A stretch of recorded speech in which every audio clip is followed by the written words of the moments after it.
Wake up, Lincoln. Come on, it's 6 o'clock. Rise and shine, rise and shine. It's time for Early Break. Brought to you by Sand Hills Global. Live from Lincoln, America. Here's Jake Sorensen. Did seem kind of meh. Husker Online, Steve Sipple. Surprisingly good. And longtime college football assistant coach, Bill Busch. I want to buy a couple ducks. I'm bringing 2 ducks to the office. This is Early Break.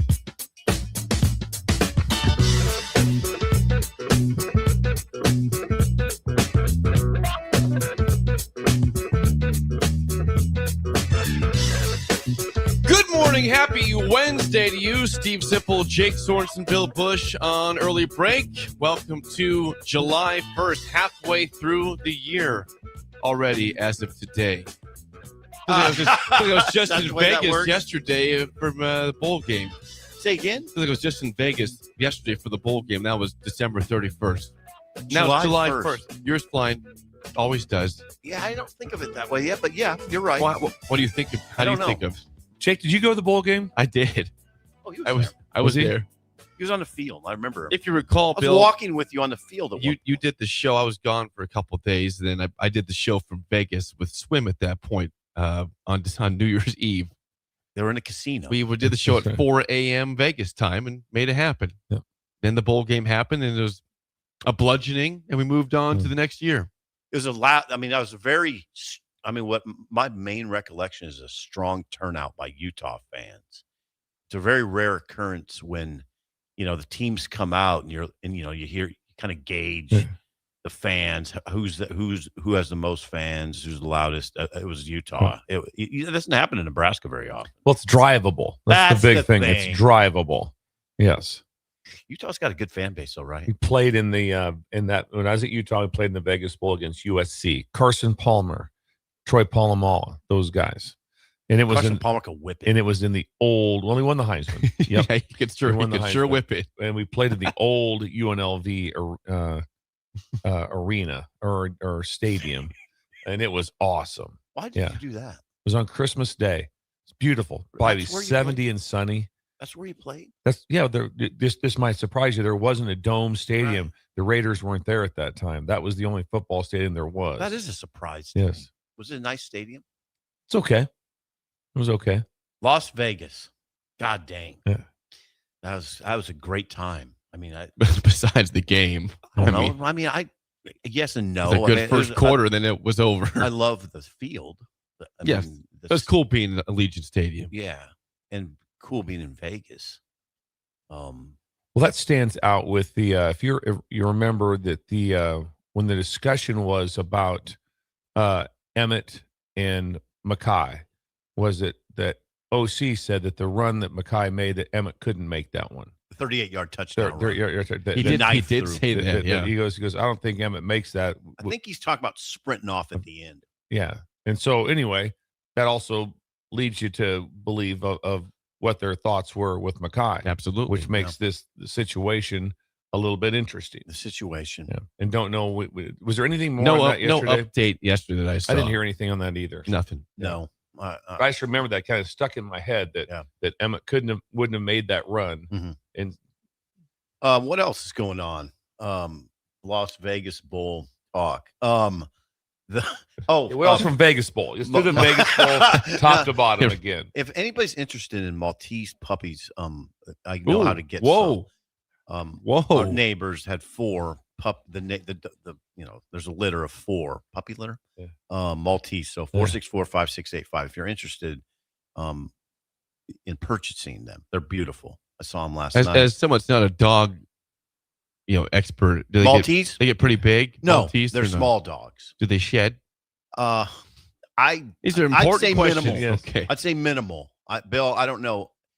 You're guessing at best at that when you said minimal. You have absolutely no idea. I would know what a Maltese looks like. Even. I mean, I have some idea just being 59 years old and being around dogs my whole life. I don't think they would shed a lot. We had a Opsa Lopsa. Look what Maltese. Lhasa Apso that are similar to Maltese, and Alfie was his name, and he did not shed much. I don't know. If my mom's listening. Okay, it's a little white dog, right? Yeah, they're beautiful. They're beautiful dogs. I don't think they shed a lot. Did PETA get a hold of you at all? That guy right there? Yeah, Okay. there you go. Yeah, they don't shed that I don't much. think so. I'm with you on that. They're a little tiny white You've dog. been around dogs. Did PETA get a hold of you at all about walking your dog at 2 p.m. on hot asphalt?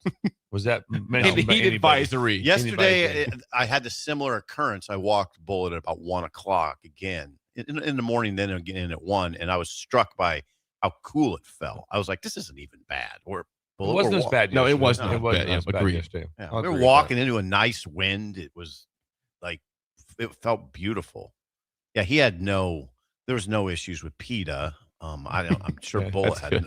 Bullet wouldn't have. He had no issues, so no issues. The dogs, but I'm serious about those Maltese dogs. If someone's interested, call.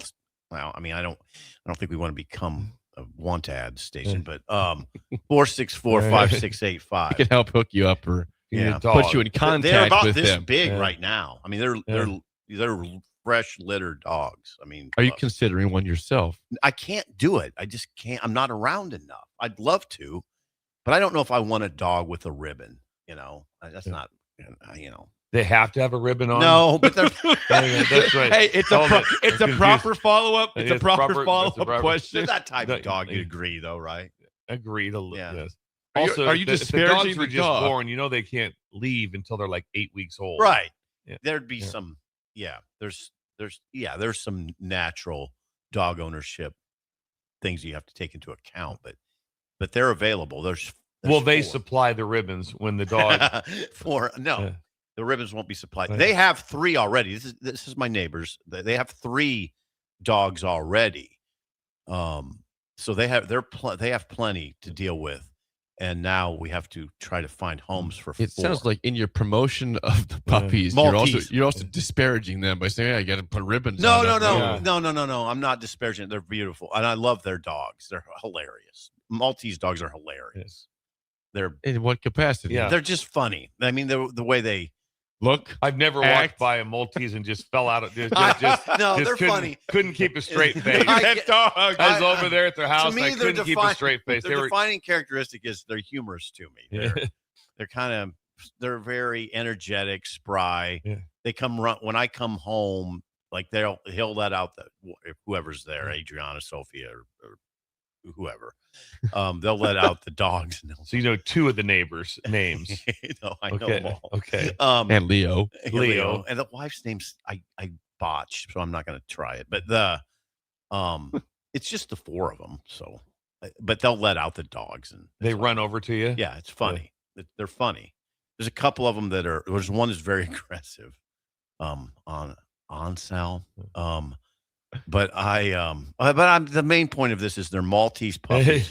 They're beautiful. Well, Shemaiah has interest. He just wants to know. This Shemaya's interest. Oh my is there a God. price? Can you reach out to him about a price for the pup? Yeah. Okay. Yeah. Well, Yeah, we have his number. I information. mean, if it's like $9 or is it $900? It's a big It'd be difference. closer to 900. They're expensive. Yeah, but not. You could probably get it to 5. Negotiate the price of the puppy. Yeah, they're not. They're very high end dogs. They are. Do we have papers? That's the next thing. I think so. You Yeah, think I think so, all yeah. that would be. Yeah, I'm not positive on that, but I'm glad Shemaiah is interested. Shows interest. Shemaiah will get you my cell phone on the break. How about Yes, that? that works. Yeah, Well, thank he you. might already have it when he gave it on the air a couple of years ago. Yeah, and if anybody wants to reach out to my cell phone that has it, and go that ahead. number is 402. But if it's Not- already out there. If you have it, and this is the topic, go ahead. Let me know because we're Right. trying to get rid of it. My dad went to a garage sale one time and came home with a puppy. Just went to a He garage did, sale, really came home did, with a puppy. right. They also just selling some puppies here too. He's like, "I'll take one." Came home. Wonder how Also- much he paid for it. No, I think it was probably more of a free Free thing. puppy. Yeah, it wasn't a big breaks. No, it was like this. Someone wanted to take this puppy, and Dad went for it. These are Yes. more high end dogs. I Yes. mean, but that's a good. Did that puppy last for a Yeah. while with the Oh family? yeah, Okay. Oh, yeah, like 10 years. Yeah. Okay. It's That's a dog. long lasting. Yeah. Do you know what it was? I'll have to think. I'll have to ask my It's sister. hard. Sometimes you I'll don't have to ask know, my yeah. sister. Yeah. She's probably driving right now. Tammy texted in. It was her dog. He brought it home Oh, from. very That's nice. beautiful. I That's wasn't even very born kind. yet. I wasn't even born yet. See, that would be nice Yeah. if someone has small children. These are small children dogs. And Yeah, I would love to do it. I just can't. I just can't right now. It was good. We hadn't seen Tammy for a long time. We saw her. Tamara was amazing. We hadn't seen her for a long time. She was into the golf tournament. Yes, she was, and she played with Laura and Ginta and they Shin were, Daddy. I think champions of Flight 5. Were they? If I remember, I think they were champions. Tamara plays. Yeah, really good. She plays. Yes, really good. She's in a league. Oh, she's a golfer. Yeah, she's a golfer. Okay, that's I interesting. think I was on the tee box, hole 7. I looked over at hole 2 green, and I think Shin Daddy had just made a putt, and it was just an epic celebration for that group. I said, "All right, Shin Daddy just rolled in from about 10 feet, and there was a party on the green on hole 2." Shin Daddy's a big man. Yeah, stout. Shin Daddy was there. It was amazing. Idle chit chat for you yesterday. Besides that, I had a slow day. Nothing crazy here. Yeah, not a lot for me either. It wasn't much. Come on. Mowed the yard. Did you mow? Mowed and weed did the whole thing. Did the string stay with you at all? What's you that? have to restring it all? Or? Not to restring. Had to lengthen one time. Okay. But nothing too much. No. What time did you do it? About right at the hottest time of the day, like 4:30. Okay. Yeah, I did it right in the heat. That's okay. You had to get going with it. Yes. Yeah, Sophia did mine last night after it was starting to get pretty dicey. In fact, Greg referred to it as a weed patch the other day. But yeah, Sophie last night was doing it like at almost too late. Dusk? Whatever dusk means to you. Dusk can mean different things, can't it? Not really. It's a pretty simple time frame. It's about a 6.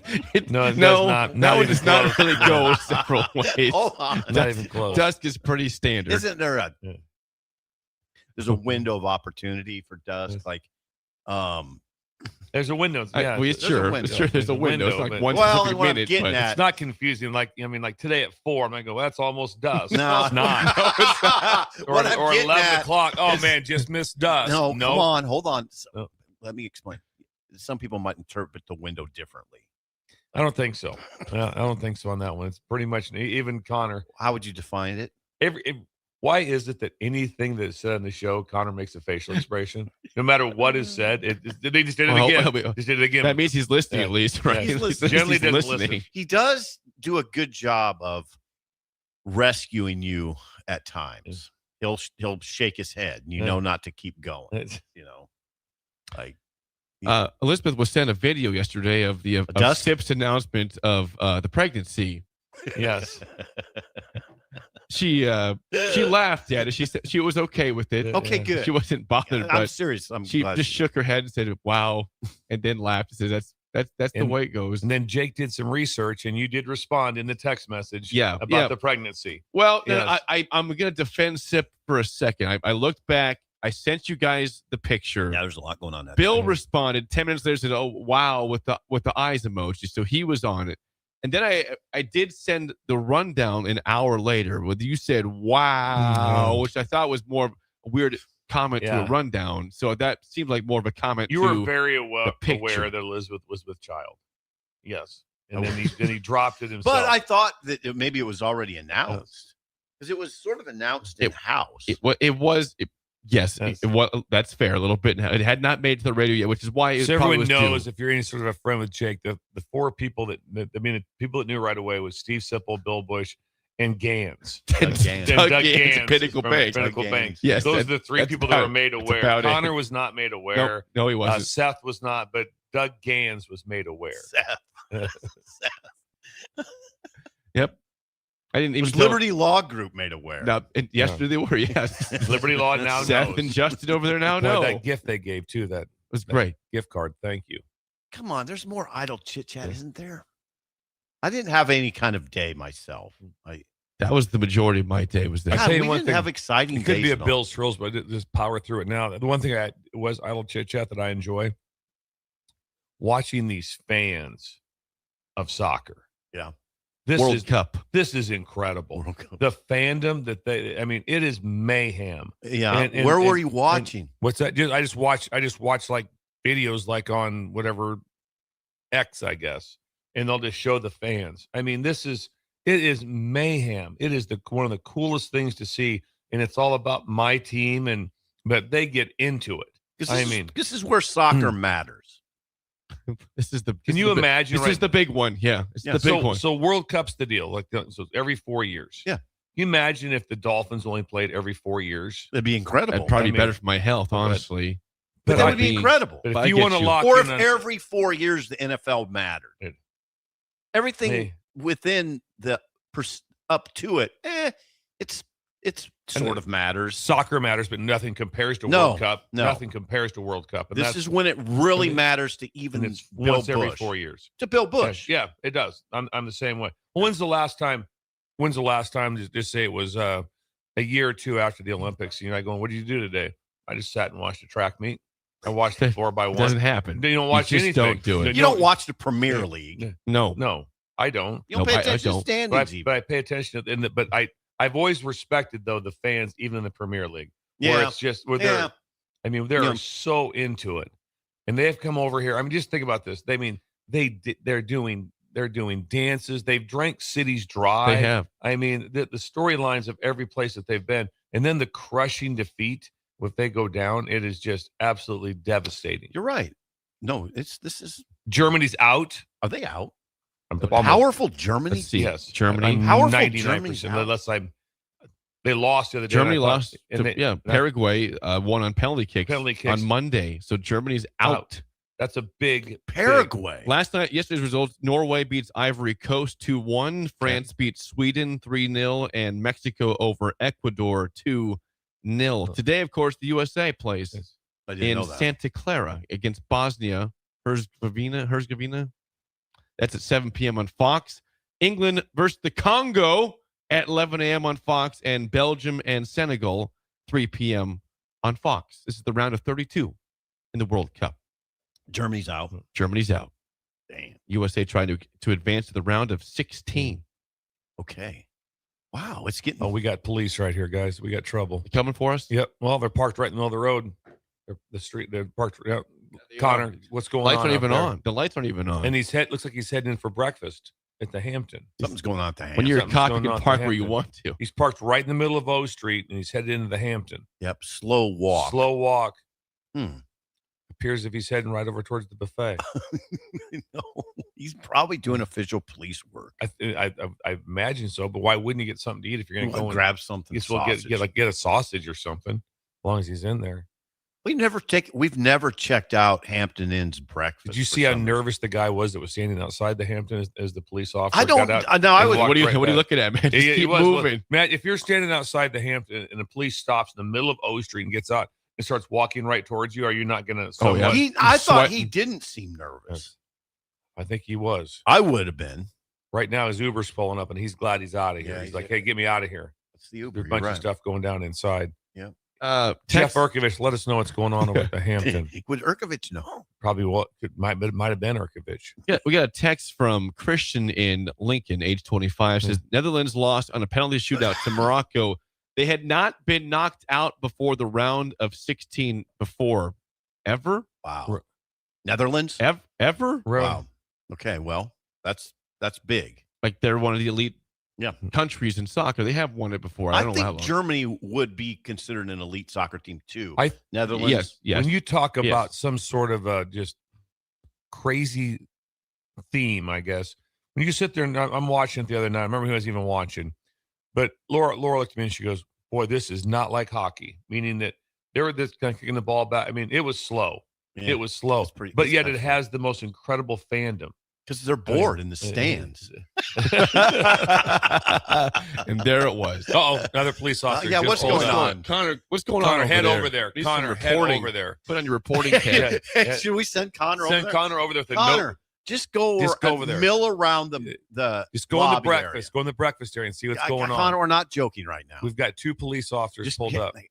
Just Connor, be a reporter. See if there's yelling at all. What's going on? Head over here? there. Are the lights even on? Are they just Why are you scared of this, Connor? Are the lights- You're not going to get arrested. Just head over there.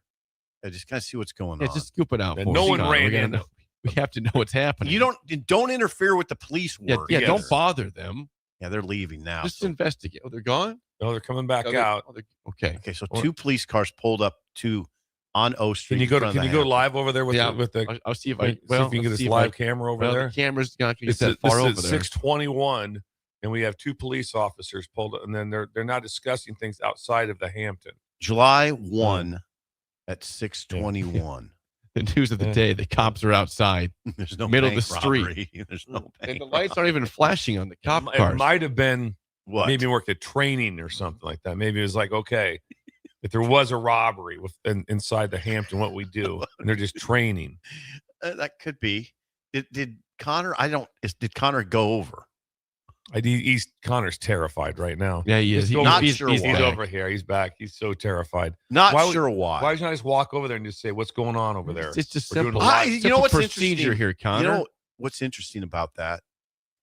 I don't think the police would react well to that. I've had police in my neighborhood before, and there was a time when there was a shooting right over by our house in Hartley, and I did ask a policeman what's going on, and they will not talk about it because they're probably trained not to. They're leaving. It's by the way. ongoing investigation, Right. That's why they. Well, said yeah. nothing. I mean, yeah. And But I was struck by it. I was like, hey, what's happening? Don't worry about it. Don't worry about Say it just like that. Say it again. They moved. it. Don't worry about it. All right. Well, I'm- so that was it for that. By That the was way. it. That wasn't as They're exciting out. as we thought. They're No. gone in the Hamptons. But does it make you wonder what made them stop? Then they brought in backup. Right.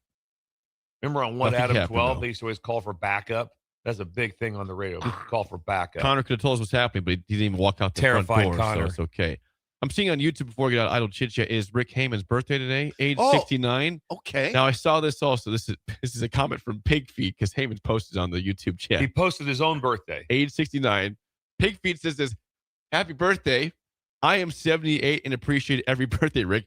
I often disagree with your music choices, but I do admire your love of music. Have a great day from Pig Feet.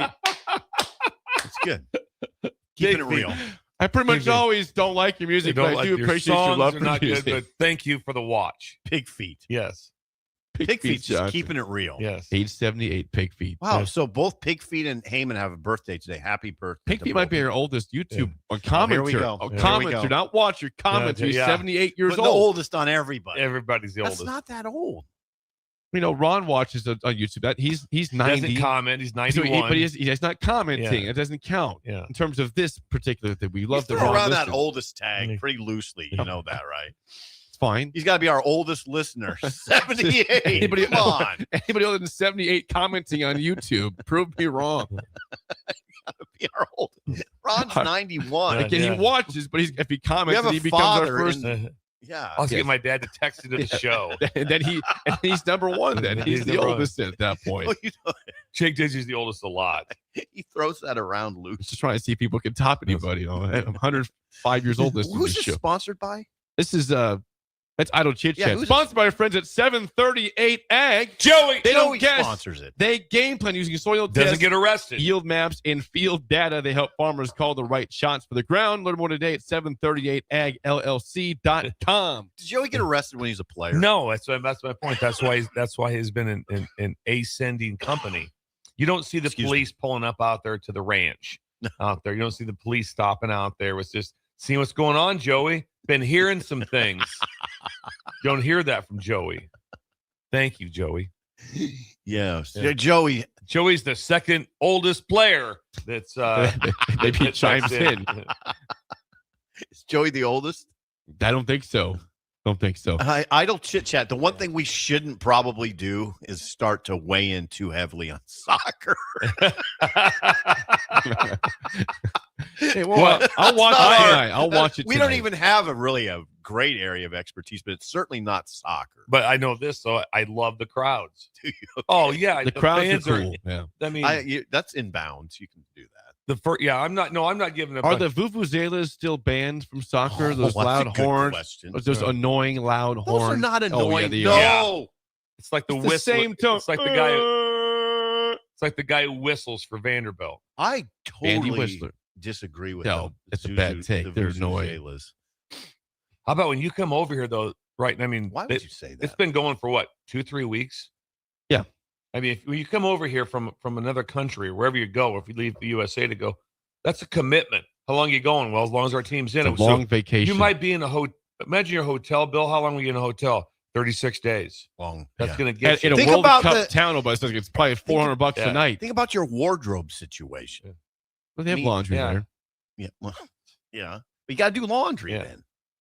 I've only done It's that a month-long trip, yeah. Have you done laundry on the road a lot? No, I mean, just in a sink.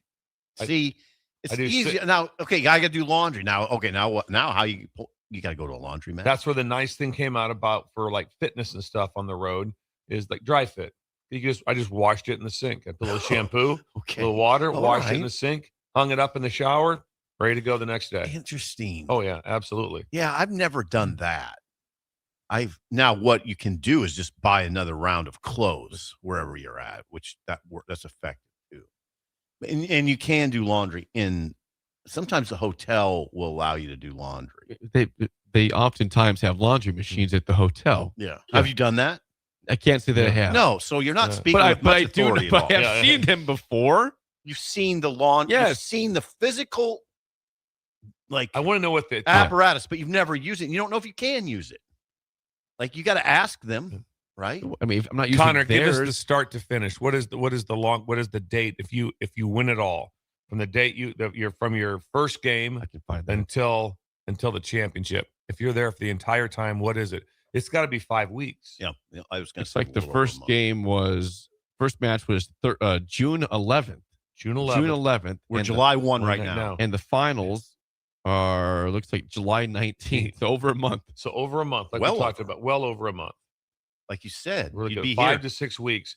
Imagine that one. We're gonna get a flight home 6 weeks from Would now. you go and come back?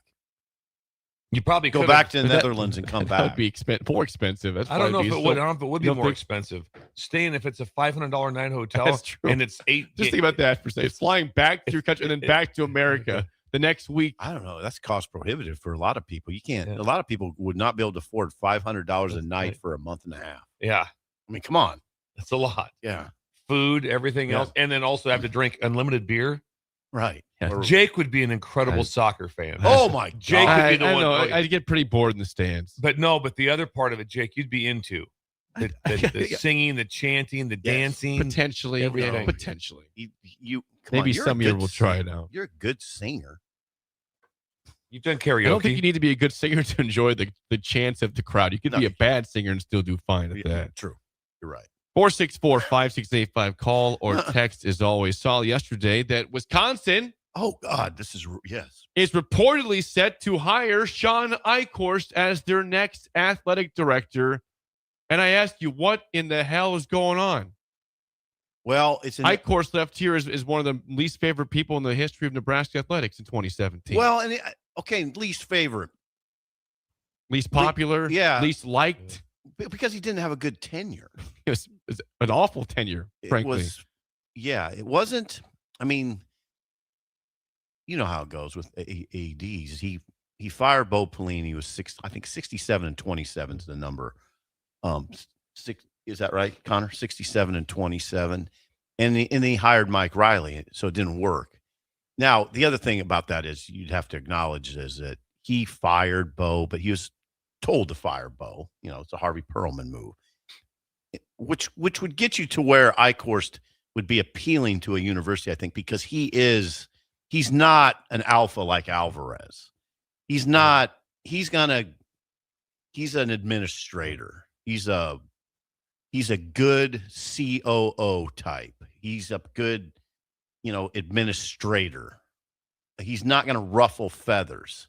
So from that standpoint, he's not going to ruffle feathers of his superiors. He's going to ruffle feathers with probably a degree of incompetence. And in Nebraska, you want some incompetence? You want an example of incompetence? Yeah, please do. Remember Black Friday? His move on Black Friday was Yes. going to be ending Black Friday. Yep. We're not going to play Black Friday anymore. It's not going to be Iowa. That was Nebraska. Eichhorst. And then it was, we'll play Minnesota on Black Friday. Yeah. And, people, there was the predictable uprising from the fans, and then Black Friday returned. But that's how, tone deaf he could be. Like, well, what? Like, I remember it vividly. Like, I almost wasn't going to write about it. Like, you got to be kidding. This is not even real, right? We're having this discussion right now that we're not going to play. We're not going to play Black Friday anymore. Yeah, they had to. They announced it. Then they had to call a press conference like the next day. Yes, and they had the press conference on the field after practice. It was so thoroughly botched that you wouldn't believe it. But that's what happened. It wasn't like the other sports were thriving at a super high level. We used to keep track at the Journal Star of across all sports, and we had kind of a formula. And Nebraska was 9th in the Big Ten back-to-back years, and if you tally up everything, Miles wasn't going well. They had 3 straight seasons where they went in bad swoons. Remember, Jake? Yes. There was the season they lost 13 of their last 16. That was not fun. That was not fun. Again, fired Bo, hired Mike Riley. And there wasn't really has there ever been search. a more public feud than that one? I mean, it was very public that Eichhorst did not like Bo Pelini. Well, it was. I don't know how public it was. It was. I mean, I think it's pretty public. I wasn't here and was very aware. Very well aware. Probably of it. public. I mean, I don't know. There was tension. There was a lot of tension. Well, I mean, it was marked by. I was telling Sean yesterday. I remember there was a point where Bo was really tense on a Saturday morning. I said, "What's the problem?" He goes, "Oh, I can't get a hold of Eichhorst." I said, "Why is that a problem, Babe in the Woods?" Yeah. Well, because I have a staff meeting and the guys wonder, like, did you talk to Eichhorst? And I got to tell him, no, because he doesn't talk to me. Well, you are an assistant. If the head coach is telling you that, it causes tension. Yeah. So Bo never could get a hold of him, and then was told at another point, "You're not to get a hold of me. You're supposed to go. You're going through Dr. Jamie Williams now." So, I mean, what does that suggest to a head coach? That you're probably problems. Yeah, you're probably in trouble. Now, again, Eichhorst brought here probably to fire Bo. I mean, it happens all the time. But even if can't if pin that's that your, on Eichhorst. If that's your job, though, I mean, they want to get the polar opposite coach of Bo Pelini. They went with Mike Riley. That was his guy. Yeah, and that was the only real guy that emerged. It didn't really make sense, though. It didn't make sense to anybody here. Not anybody. Nobody has said, "Hey, that's a great hire." They said that's interesting or that's terrible. Was the comment, and that was right. Yeah, I was in the interesting category. I didn't say like Tom Stevens. The epic rant on the day it happened. Tom Stevens on these airwaves said this will never work. It was an amazing, it was ballsy. Now, year 2 was okay. They were 7-0, and then it fell apart. And then, year 3 was when it all fell apart. It really fell and everyone got fired. Eichhorst, Riley, it all just went to hell. Yeah. Well, I mean, you can do the history of it like that. Riley was getting pretty good chances of getting let go at Oregon State. Right. Yes. He was not safe there. You're right. So, it was not going well. I last year there. I remember my response of when I was getting prepared for the Big Ten championship game or something, or bowl game, or whatever it was. It was bowl game at Wisconsin, and it came across, and I'm just drawing cards and stuff, and I have ESPN on because I just have my alone time to kind of look up, and all of a sudden it comes across that Nebraska had just hired Mike Riley. Right, that's who they had just hired. Right, that was a wow. It was a wow. Well, Riley's last 4 years at Oregon State before Nebraska, 3-9, 9-4, solid, then 7-6, 5-7. Yeah. So he came in after a 5-7 season. He went 5-7 and got hired at Nebraska. And it was curious because you could address this, Jake. My recollection is it was pretty much Riley. There wasn't anybody else on the board, really. Well, all these rumors about Jim Tressel and all, There's a Tressel rumor. There's a Whittingham rumor. There was. Yeah, I was on the phone with the late Tony Davis. I told Jake the story. I was on the phone with the late Tony Davis, and he was telling me Whittingham is maybe the guy. And, I was scribbling furiously, blah, blah, blah, blah. And my door was shut. My office door was shut. And that's when BC, Brian Christopherson, just hammered on the door. And he never does. He's quiet. And said, "Hey, they hired Mike Riley." And I was like, you were on the phone with Whittingham at the time? No, I was on the phone with Tony Davis. Tony Davis. TD. Yeah, TD. And he was growling at me and saying it's Whittingham. And I thought, oh, wow, okay, that's unbelievable. I don't believe it. Amazing hire. But then it was Riley. My reaction was it was more, that's interesting. I was open-minded. But not a good, that's interesting. More like, okay. Yeah, I mean, I guess. Open-minded. Like I guess type of reaction. Yeah, open-minded. I was But open-minded. isn't the key to this whole thing is that everyone feels there's some sort of magic, and the magic comes from that he's at Texas CDC. Yeah, I think. I was reading about. Thank you for steering the conversation. I was reading about it last night. Yeah, there is that. Yeah. The Wisconsin people that I read. There's some, or I would say a lot of. Okay, this makes sense. He knows this area. He's from Wisconsin. UW Whitewater Yes. graduate. He's from a small town in Wisconsin, and he worked under Barry Alvarez. He came up in Wisconsin, then went to South Carolina of the SEC, then went to Miami of the ACC, then went to Texas of the SEC. So he's got a good resume. So there's some degree of support for him, but those people don't know what happened at Nebraska, and how would they know? They don't do. You'd have to really delve into it. They were laughing at us back then. They didn't really care. It's a curious to us. I think it's a strange hire. Like Wisconsin's going down the path that took Nebraska to where we are right now. If you took That's what it feels like. if you just went down State Street right now and stopped a Badger fan, what do you think about what happened in Nebraska? They'd be going, I have no idea what you're talking about. They don't know. They have no idea. You wouldn't expect them to, right? And not really expect them to. No. Do we really have a really good feel about what's going on at Purdue with the athletic director? No. I can't really even say I knew much about McIntosh at Wisconsin. We know a little. We've discussed it. And his job now is he's the director of strategy. I the think. Big Ten. That's right. What would your day be like? It'd be awesome. It'd be awesome. Making about $250,000. I don't even know what I'm doing. I'm strategizing. Yeah. Anything else? Nope. Just do some strategy. Taking a nap. I'll take a nap after this. We'll have to ask Garth that. Have you guys hired any strategy people at the SEC? I think that person would get laughed at. But McIntosh set a low bar. And what I've seen is that Wisconsin did an extensive search for this and came up with Eichhorst. With Sean Eichhorst. I mean, so is the Eichhorst hire the same as the Riley hire? We're like going, what? No, I know, because his previous ties there. Yeah. I think his previous ties there obviously help him, and the fact he's from Wisconsin. And like you said, he's working at the most is it the most powerful economic engine in college sports, Texas? Yes. Oh, not even close. Okay. Texas, yes. So that he's the number 2 in that athletic department. So on the surface, I guess the way to put it is on the surface, it makes sense to hire him. It clearly does. He's below the the surface. Texas. No, it doesn't make sense. He wasn't a great leader. I mean, he's not. No, Nebraska fans are very confused and laughing at the same time. Yeah. A lot of laughter from the Husker fans saying, seriously? Bill, his whole thing at Nebraska was this. His whole thing at Nebraska was rhetoric. It was to push academics and life skills.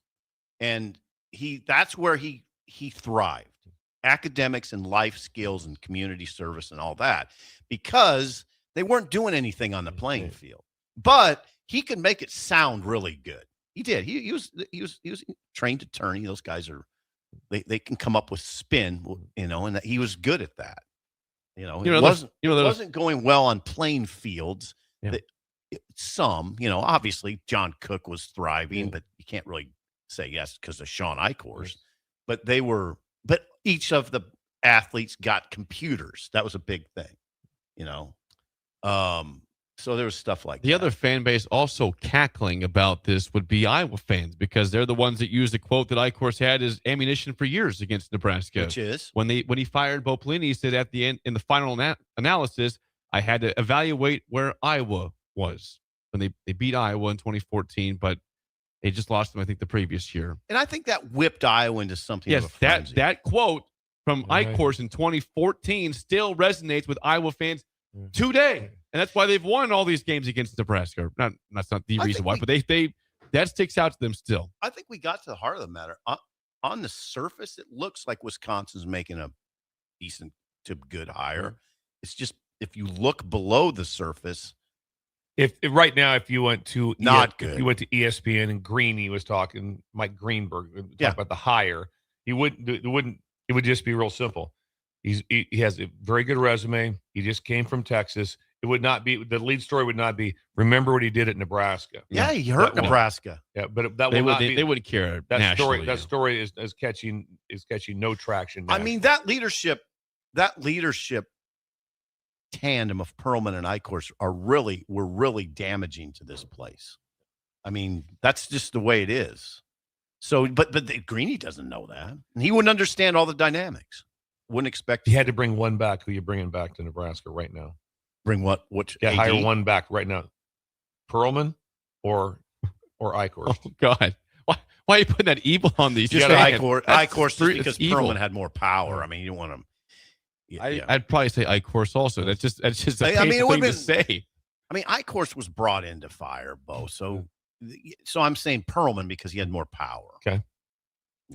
I don't want Eichhorst, but in that scenario, Well, you didn't have any I'll bring run-in back with Sean. Eichhorst at the country club, at Lincoln Country Club. No, it was just with I Harvey. kind of got along with him. Yeah, it was just Perlman. Yeah, that went after you. Oh, Perlman doesn't like me. Trust me. If Perlman walked in to have coffee, and I would say hi to him, but I don't know that he would say hi. He might say hi back, but it would be accompanied by some sort of snarky, probably pretty witty comeback. He's witty. Like he told you at the LCC was which one?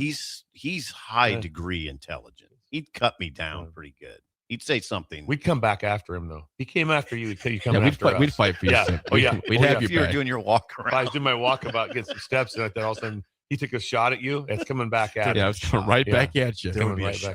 There'd be a Before we get to break, if you were hungry for breakfast, brunch, or lunch in downtown Lincoln, where should the Breakers go this morning, Bill? Early bird. Open right now till 2 p.m. every day of the week at 19th K with free and spacious parking. They've got breakfast tacos, breakfast nachos, waffles, French toast, variety of pancakes, and the world famous hash holes. Hash holes. Hash holes. Stop by the early bird, open until 2 p.m. every day of the week at Was 19th Moose considered at Wisconsin? We should ask Bill. That's not a bad Let's question. get him on the phone. Yeah, why Who not? else was considered? That's the question. Yes. I don't know. You don't know that. It's not. You know, in the AD world, sometimes I didn't see any reports that said also under consideration. I didn't. Also, there's zero chance that there wasn't a conversation with Barry Alvarez. I don't think so. No. What I'm saying is they talked to Barry. I'd be shocked. Yes, to say I would be shocked too. That someone didn't say, well, he's going to be involved in this somehow. As far as like he had to give his stamp of approval, I would imagine. Eichhorst worked for him. Barry. Yes. So he'll be back. You're listening to Early Break with Steve Sipple, Jake Sorensen, and Bill Busch. Sponsored by Sandhills Global on 93.7 The Ticket and theticketfm.com. Unearth the secret to long-lasting tires at Tread's Central Tire Pros, a league apart in commitment, service, and expertise.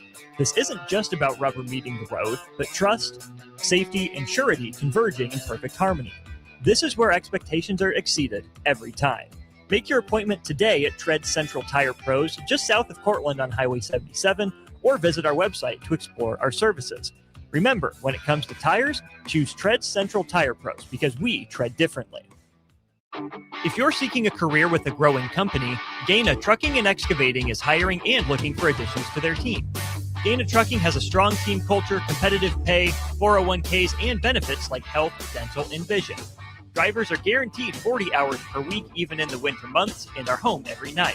Start your career today at Gaina Trucking and Excavating. Apply today at GainaTrucking.com. Are you ready for a new opportunity? Check out Sandhills Global. Join a dynamic team where your skills are valued and your career can soar. We offer full-time positions with a 4.5-day work week, competitive pay, excellent benefits, and a positive work environment. From IT and marketing to sales and finance, we're looking for talented individuals just like you. Apply today at sandhills.jobs and take the first step towards an exciting future. That's sandhills.jobs. Don't wait, apply now. Graham Tire presents life's greatest adventures. Okay, take the worm, put it on the hook. Now bring your pole back and throw it forward. And just let the fish come to you. I got a bite! It's a big one, Dad! Great road trips start with great service. Graham Tire, your tire store next door, with 5 convenient Lincoln locations, getting you to the places that matter most. Lincoln's go-to for fun isn't new. It's a place that's been a staple of the city for years and is only getting better. Matson's Bowling and Billiards always has open bowling available with no long lines, unlike other centers. They have live music almost every weekend and great food at EJ's Bar and Lounge. with seating for 150 people. They have popular meals like the EJ Burger, pizza for the whole family, and famous EJ's Wings. Contact Sarah to book a party for friends, coworkers, or family at Madsen's Bowling and Billiards, just south of 48th and Holdridge. Ever look at your house and think, ouch, it's stuck in the past? Or realize that your kitchen needs a new everything? Like thousands of homeowners, you can simply call SprayNet Lincoln. Their patented spray system and paint delivers a flawless factory finish. No mess, done in a day, and cost-effective. It looks just like new, including your vinyl. And it's all backed by their 15-year no-peel warranty. SprayNet Lincoln, custom chemistry and smarter painting. Google SprayNet Lincoln or call them now at 402-383-3336 or email ching@spray-net.com. Bonsall Pool and Spa is turning 75, and you're getting the presents. Right now, we're counting down to our Big Diamond Anniversary Bash on July 11th with massive weekly doorbuster sales. Stop in every Monday for 75% off your favorite premium BioGuard water care products. Plus, every $75 you spend starting today enters you to win a $7,500 premium in-home sauna. Get your pool ready for summer and start winning today at Bonsall Pool and Spa, 33rd and Nebraska Parkway in Lincoln. Bonsall Pool and Spa, every day made better. When your business is ready for its next move, I'm here to help make it happen. I'm Corey Vandeweghe, Commercial Loan Officer at Midwest Bank on 70th and Pioneers Boulevard. Lincoln is full of bold ideas and hardworking business owners, and I'm proud to support the people driving that progress. Whether you're launching something new or investing in growth, I'll work with you to find lending solutions that move your business forward. Swing in anytime. I'd love to hear what you're building. Your community, your bank, Midwest Bank, member FDIC. Building a new home can be a challenge, a lot of big choices. With our Remington homes, we have designed 15 different floor plans that appeal to a wide range of people. Bob Benish of Aspen Builders, talking about Remington Homes, which makes the home building process easier. People really enjoy being able to go to our website, which is remingtonlincoln.com, pick a plan, pick a price point, go through and build it yourself. You have a lot of options, whether you want granite, painted trim, wood floors, more stone, all options with our Remington homes. People do not want to be married to their house payment. You're able to get what you really want in a home for a great price with very limited stress. And that's what Remington homes are all about. Home building is easier with a Remington home from Aspen Builders at 423-6811. Online at remingtonlincoln.com. remingtonlincoln.com. Rick Heyman here from Sartor Heyman Jewelers. I want to personally thank our great customers for voting us once again the best of Lincoln. At the same time, we're celebrating our 120th year in business in the great state of Nebraska. You can count on Sartor Heyman for the very best quality, value, and customer service. When it comes to your jewelry needs, visit us at South Point, Grand Island, and the Outlet in downtown Lincoln. Visit us today at sartorheyman.com, and thank you for your continued trust after all these years. This I'm not on drugs. I'm not drunk. is Early Break. Weekday mornings from 6 to 8 on 93.7 The Ticket and theticketfm.com.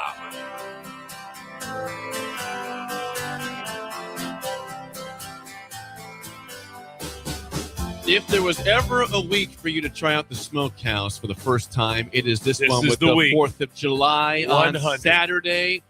The Smokehouse, the Polish Party Pack, 2 pounds of meat available for you, as well as many, many other items. Lots of brats for the grill, burgers.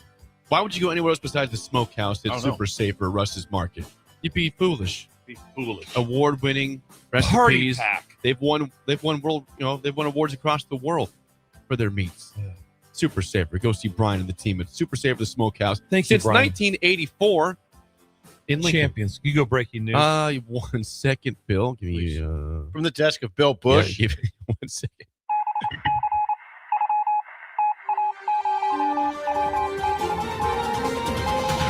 From the desk of Bill Busch, we have breaking news. Bill, what do you have for us today? This is from the leader, the captain of the police department. Okay. Has chimed in. Who's this? Jeff Urkovich has chimed in. He said, on the the situation. boys across the street are listening to you. Ha ha. Told me we were asking about me.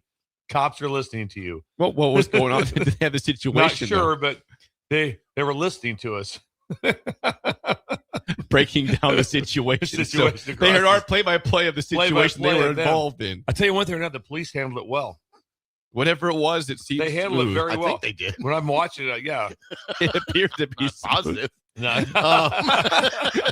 From Just this, we from feel this that things were handled well. Look good. Yes, there's not a lot of mayhem over there right now. No, so we're in pretty good shape with that. I don't know what goes on, behind the walls of the Hampton. I'd kind of like to know. We'd like the to. breakfast. It'd be kind of nice to go over there and see exactly. Well, what is how going we have on not. We've never dined over there. We've talked about doing it. Oh, we have. We have not done it. That's still possible. We scatter pretty fast after the show. We do. Things happen in our lives. So we have other jobs. At 9:05, we are on it. Other jobs happen right away too. We're on them. Jake goes golfing. That's not Me and true. Sabluka Hardly go to a ever. different job. We take calls immediately. We're usually on the phone about like 9:02. Jake is getting the clubs out. Boy, I wish I was more often. Yeah. God, Bill was laying on the horn yesterday. Did you notice all the people looking? But my favorite part was looking. I pull up right behind Sip. I hit the horn. He thought I was honking because the light had turned green, and he started to go forward. I was like, "Oh, it's true." True. But the people outside the Hampton were like, "What is going on with that guy?" He's laying. He's getting upset with the guy in the Colorado. Yes, they thought there was something going on. There wasn't. There wasn't.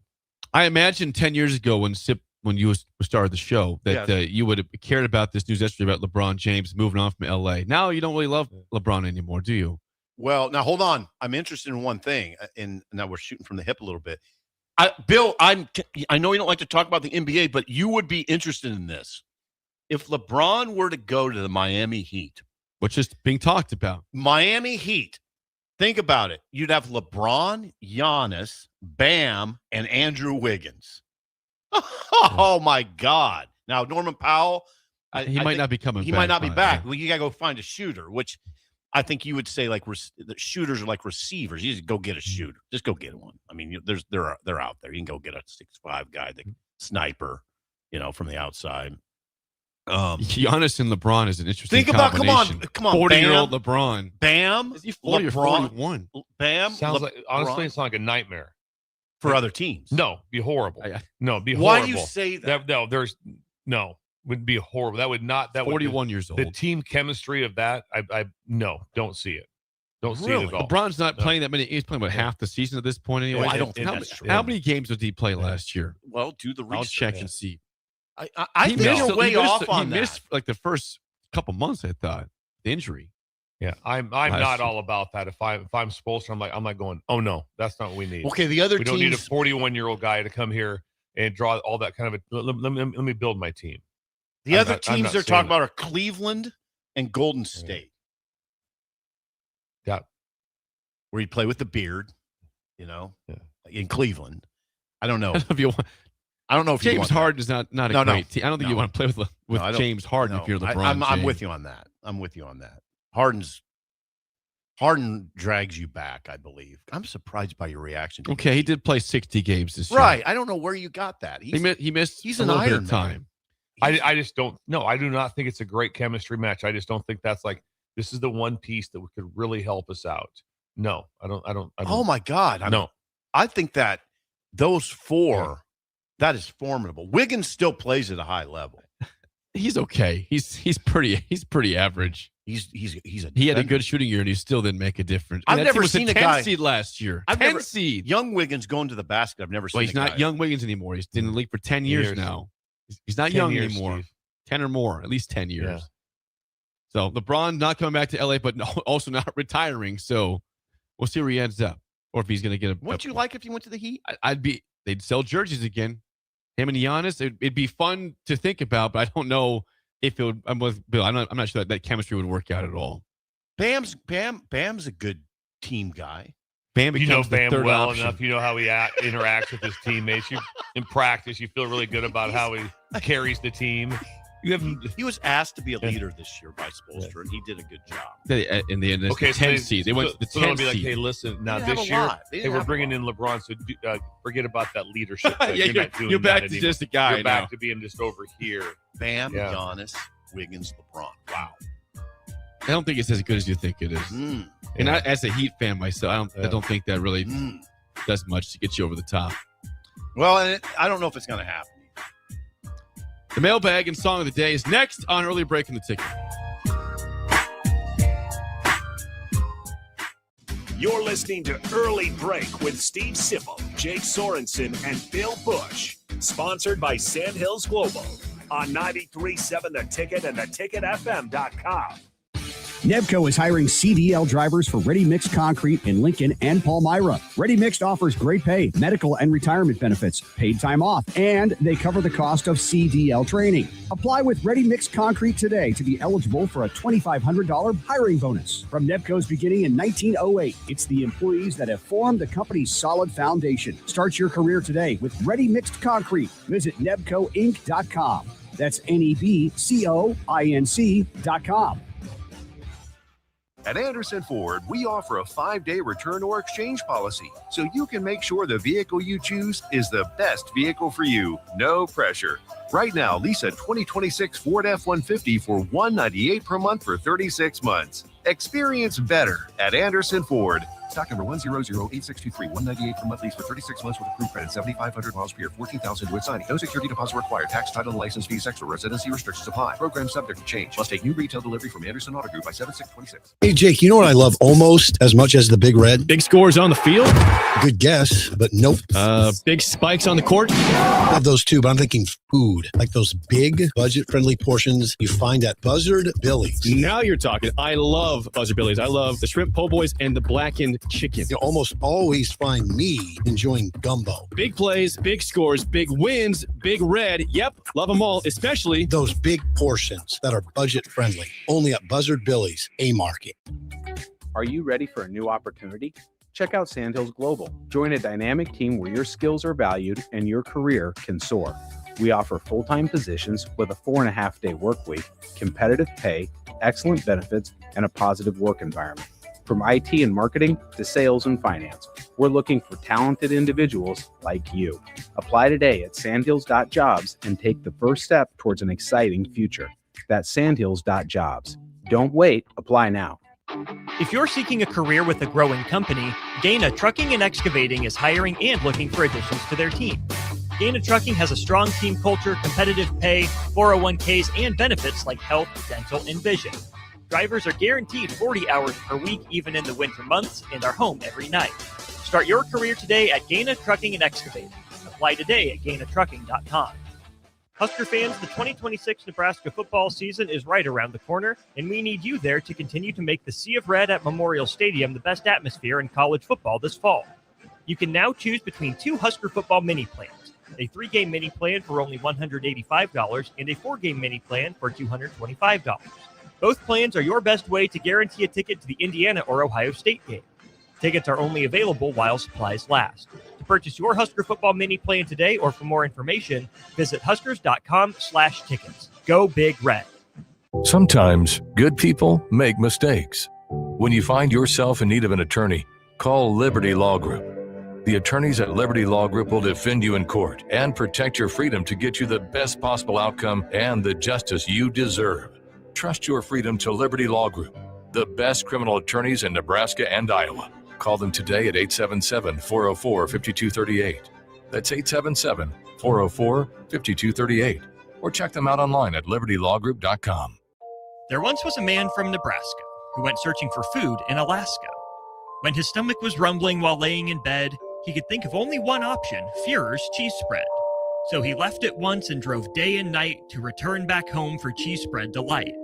Now his stomach is full and the voice in his head tells him no more vacations without Führer's cheese spread. Find yours today at most local grocers. Hi, it's Sean Callahan here with Koppel Chevrolet GMC in Louisville. Koppel is proud to be the highest rated GMC dealer in the Omaha and Lincoln areas based on Google reviews. Right now, get 0% financing for 60 months on new Silverado and Sierra 1500 models. But hurry, the 0% financing offer won't last long. Visit us in Louisville or check us out online at koppelcars.com. Ever look at your house and think, ouch, it's stuck in the past? Or realize that your kitchen needs a new everything? Like thousands of homeowners, you can simply call SprayNet Lincoln. Their patented spray system and paint delivers a flawless factory finish. No mess, done in a day, and cost effective. It looks just like new, including your vinyl. And it's all backed by their 15-year no-peel warranty. SprayNet Lincoln, custom chemistry and smarter painting. Google SprayNet Lincoln or call them now at 402-383-3336 or email ching@spray-net.com. This is Lincoln's home for sports talk on the FM dial. Also online at theticketfm.com. On the internet. KNTK FM Firth, 93.7 The Ticket. You love the Bash's sports takes. Now, will you feel like an idiot if you're No, a big tough? never feel like an if idiot. you're a big tough guy this morning, But you really love to voice your displeasure for his music choices. stumbled on an issue that I did not think would generate this much passion and discussion. It's time for Jake's questionable song of the day on Early Break on 93.7 The Ticket and theticketfm.com.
Once again, your song of the day from 1978, Ain't Talking About Love, Van Halen, 464-56851 is bad, 10 is good. Texture rating on the Sauter Heyman Jewelers song of the day.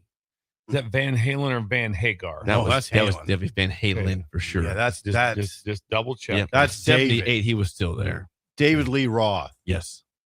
young David Lee Roth. You go, Steve. So he's super. I mean, it's. I don't. You could argue that's their best song. You could argue. I think "Running with the Devil" is their best song. Yeah, that you couldn't really even argue that's their best song. You'd not even come close to argue that's their best song. Might have a ratings difference. Ain't Talk About Love? Okay. No, that's. I mean, it's an incredible song. Again, it starts at a 9. I mean, the bass line's a 9. I don't. It's going. It's a great bass line. Yeah, I mean that's true. It is amazing. What would you say their best song is? Do not say "Jump" either. No, jump would You got jump would angry be with- the Whoa. sixes. Okay. Yeah, that's not a no. No, Running with the Devil. Okay. Yeah. I'm with you. I'm Yeah. not against you on that. Hot for Teacher was strangely good. What about Panama? Panama. No, that was like Jump. Yeah, a little bit. Mm. Panama's better than Jump. It is better than Jump. Panama's Come better on. than Jump. That is Category. way better than Jump. Yes. Mm-mm. Yes. Mm-hmm. What else you got? Unchained. We love that Okay. song. Those are the ones. Like those are the one. Those you really got me. No, that song is not that good. Anyway, Yeah. your score, Steve. Ain't Talking About Love is super strong. I mean, that's badass vintage David Lee Roth. 977. Woo! Solid 792. 792. Underwhelming. Connor's gonna be 804. 7-2, fairly good song, Yeah. he says. Yeah, Description. you went over your skis on 9-7. No. Yes. It's an incredible song. YouTube 8-8 from Troy. Genghis 9. Way better times. Wishton was fishing. Chris 6-8. Conservative Husker 7. BWD 5. Rashawn 9. Rashawn gave it a 9. Mighty Mouse 7.5. Go to YouTube. Oh, sorry, the text line. Cousin Bird 9-3. Coach Libby 7-8. Solid. Coach Libby. Caleb from Lee 3-1. Kodiak Bear 3-4. Ryan in California 6-7. Lyle in Omaha 9-5. Lyle. Rick from Wahoo 8-5. Mike and Dalton 1. Who Club is bang! 5. Solid. Valerie meh 5.4. Yeah. Who's Valerie? Yeah. Rob in Valparaiso, 6'3", downtown Scott, 8'2". God, we got Valparaiso. Houston, 8'2". We have Saint Potato, 7'5". One of my favorites, Great Saint name. Potato. John Des Moines. That's what a real rock band sounds like. 9. Yeah. John. It's a good rock band. Jennifer, 7. Hubby, 5'5" from the household. They said, we love Van Halen. That's just an okay song, though. And a lot of people agree that Running with the Devil, number one song by Van Halen. Song of the day was Ain't Talking About Love from 1978. Oh, Dance the Night Van Away. Halen. Not as good as Running with the Devil, though. Dance the Night Away. Jeez. Pretty good. Jeez. Those are songs now. I mean, well, and that's not Hagar. No. Did they have a song? Yeah. Name one song. Give me one Van Hagar song. Right Now? Is that them? Right Now. How about, what was the speeding song? I Can't Drive 55. That was Hagar. That's Hagar? That's just him. That's isn't just it? Hagar. That's just Sammy Hagar. Yeah. That's not with Van Halen. Not Van What Hagar. song did you say that he sang with Van Halen? You just said a song. Yeah, I did. I remember what it was. But yeah, I don't know if a escaped you. Van Hagar hit. What I just I don't know say? if that happened. Oh, I did right now. Right Now. I wonder if that's Van Halen. Yeah, it is. That's That's Hagar. Van Hagar. That Yeah. one. Yeah. But that's not just Sammy Hagar. No, that's Van Halen. God, that's a good example of Right Now compared to.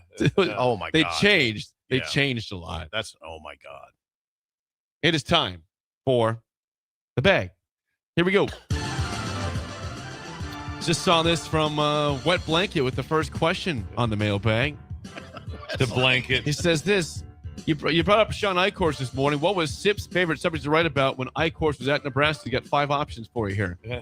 Number 1, Micah Parsons tweeting about Nebraska after Friday Night Lights camp. 2, Buki read the Ohio's commitment video. 3, Bob Diaco being the best coach on campus when John Cook was also coaching at Nebraska. 4, Tristan Gebbia versus Patrick O'Brien.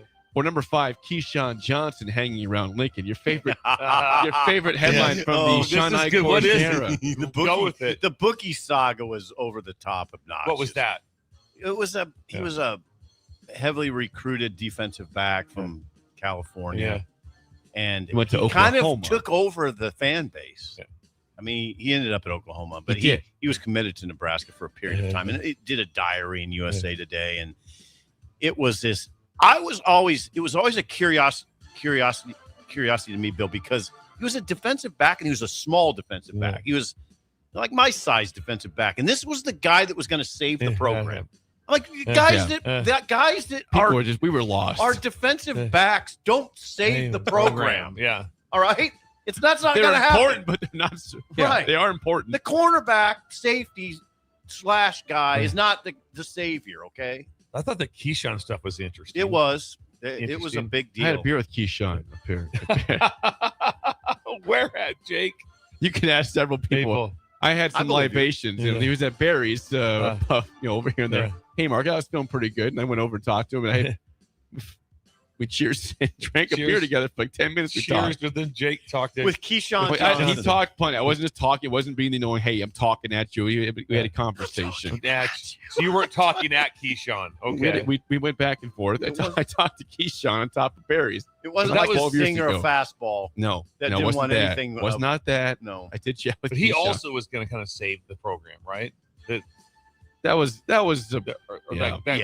that group of California Yeah, players. yeah, Calabasas. Calabrasca, what do you call that? Calabasas, California. There we go. Oh, here we go. Here we Police go. are There's back. The police are back. I don't think he's involved. And with the service dog. Oh, he's waving. With the service. Get the dog out. No, Roll the this window guy- down for the dog. This We guy want to you- see the dog. This guy you don't want to mess with. No, yeah. You don't. No. He's moving on. Next up, Wyatt said, I want to thank you guys for being in Pender. That was an amazing day. I played a lot of golf tournaments. That was by far the most fun I've ever had in a tournament. Yeah. Also want Wow. to thank you guys for autographing my golf ball at my nephew's Pender hat. It was a day that neither of us will ever forget. Thanks again for being there and being the guys you are. Wyatt was great. He's from from the back. Alma. He came around the back of the stage from Alma. You got it. You remember Yeah, it. he knew Hoppy McHugh. Yes. Oh, who's Hoppy Yeah. McHugh? He was the superintendent at Alma. Wyatt knew Yeah. Hoppy McHugh. Absolutely knew Hoppy. So Wyatt was with his cousin. What's that? Oh, that his son was with him. Yeah. Oh, that was his son. I think it was his cousin. Actually, Might have been a cousin. Yeah. Okay. Not sure for sure on that one. It was his son. Wyatt, please chime in. Yeah. I don't think that was your son. That was your cousin, right?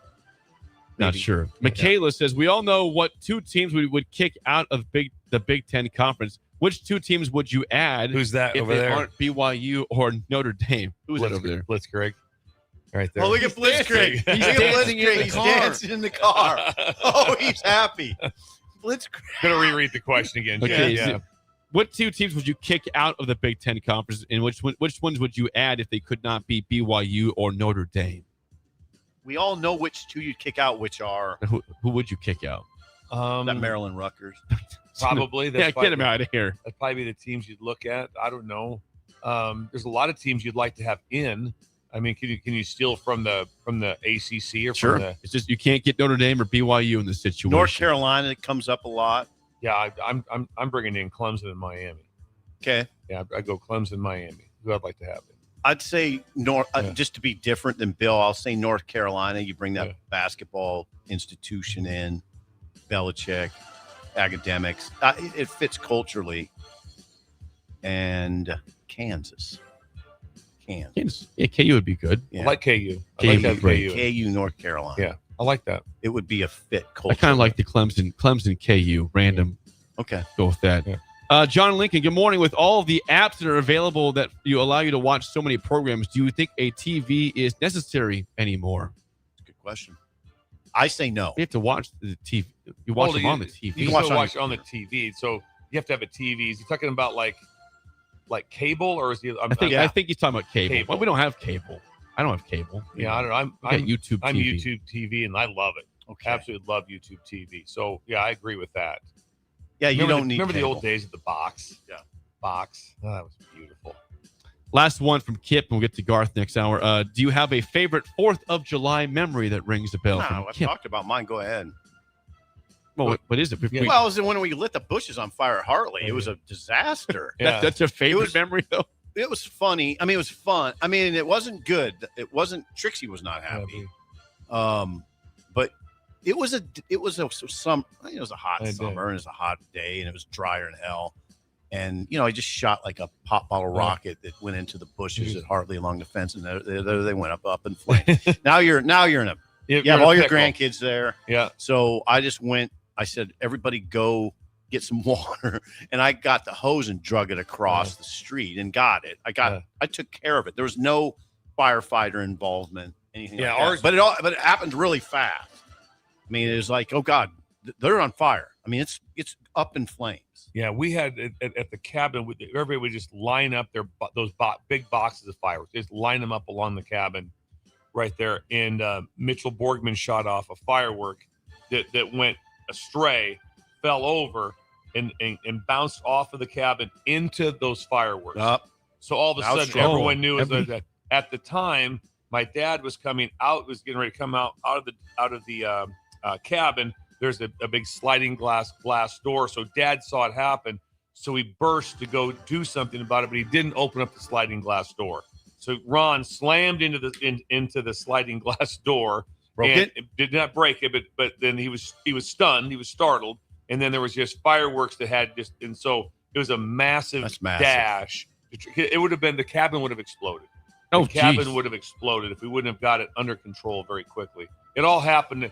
Talk about something like that. Everybody's just sitting around, and 4 seconds later, it's like we might lose the cabin. It was that type of a situation. It was that quick. There was one other thing I would share. I've discussed this, I don't think publicly or privately. We were at a party. There was a guy who owned a barbecue. I'm not going to say his name, but he owned barbecue places here. Sure. Big dude, wasn't wearing a shirt, really hairy. And I didn't know you could do this. Thanks to the visual. Well, it gets worse. And then I didn't know you could do this. There's those things you can put on the ground and they shoot up. Sparkles, like a cone. Yeah. Okay. And I didn't know you could do it. He went out and danced in it. Yeah. Okay.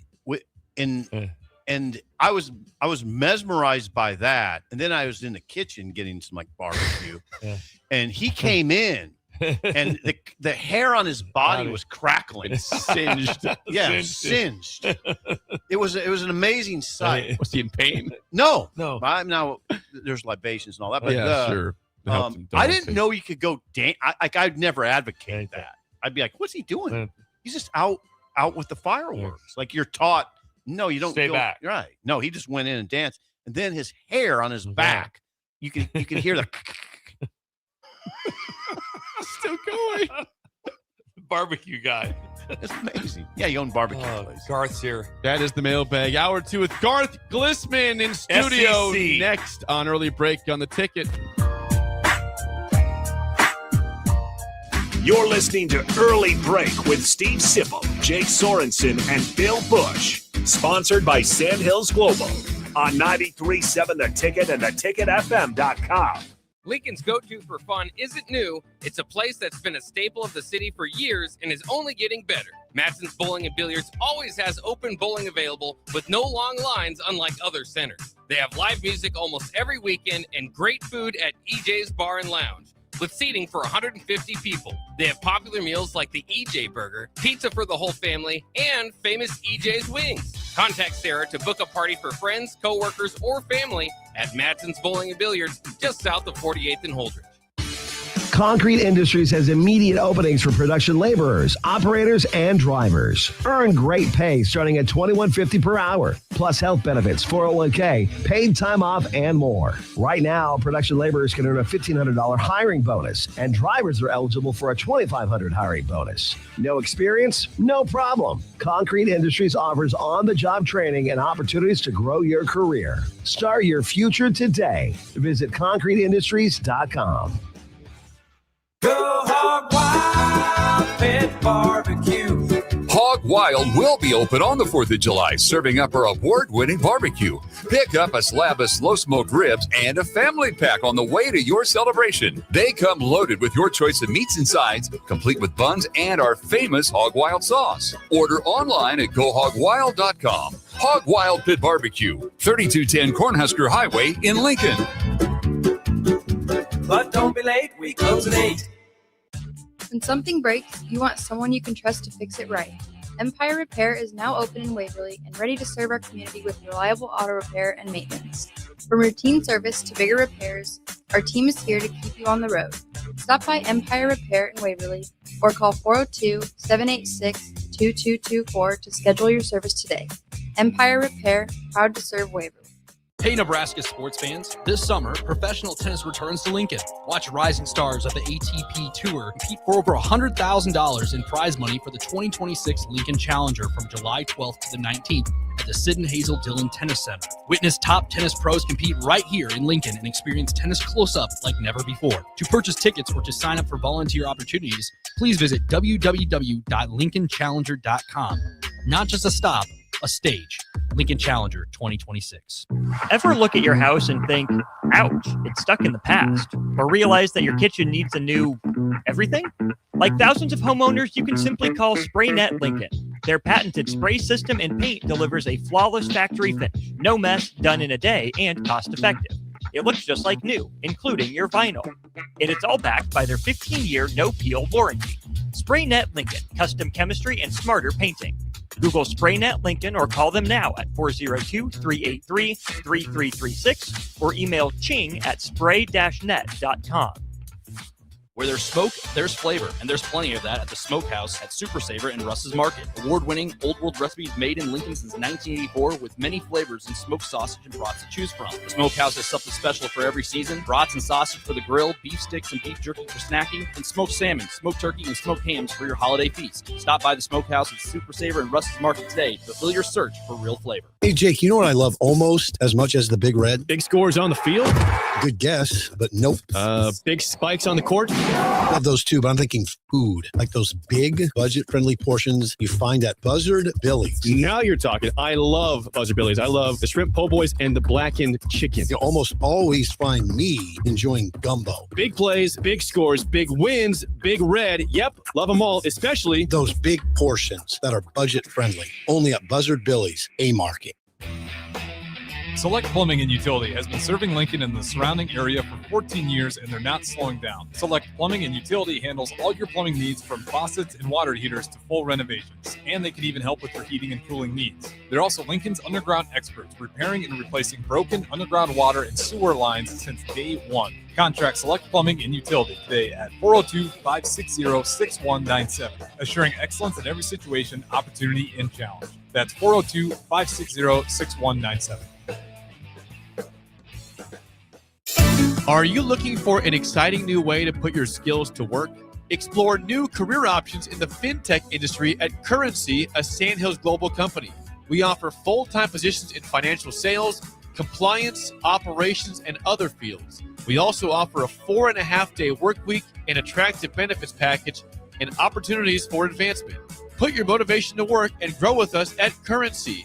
Visit gocurrency.com/careers to learn more.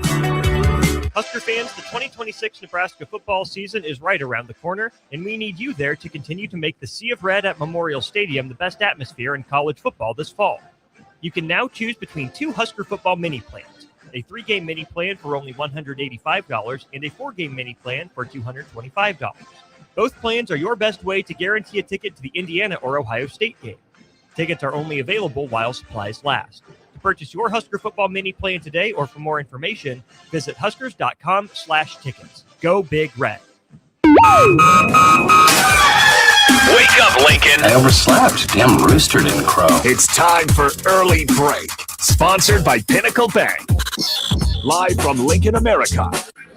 Here's 93.7 The Ticket's Jake Sorensen. I'm wrong, but I'm not. Husker Online, Steve Sipple. If I were a feral cat. And longtime college football assistant coach, Bill Busch. You get one team. Mine's the Houston Oilers. I'm not the Texans, and I'm not the Titans, so I'm out. This is Early Break.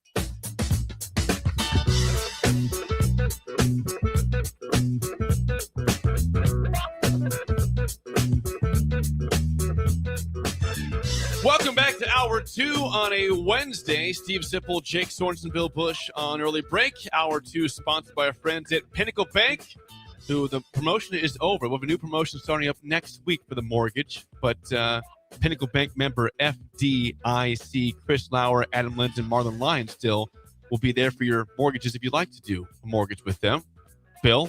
I think you could squeeze in one more day. They probably could. It went through June 30th. It's July 1st. I think if you stopped in today, that they'll have a chance to jump into that one more time. But thank you for Pinnacle Bank for what they do. Who's with us, Jake? We are pleased to be joined. It's not often you get to talk to somebody involved in the higher-ups of a conference.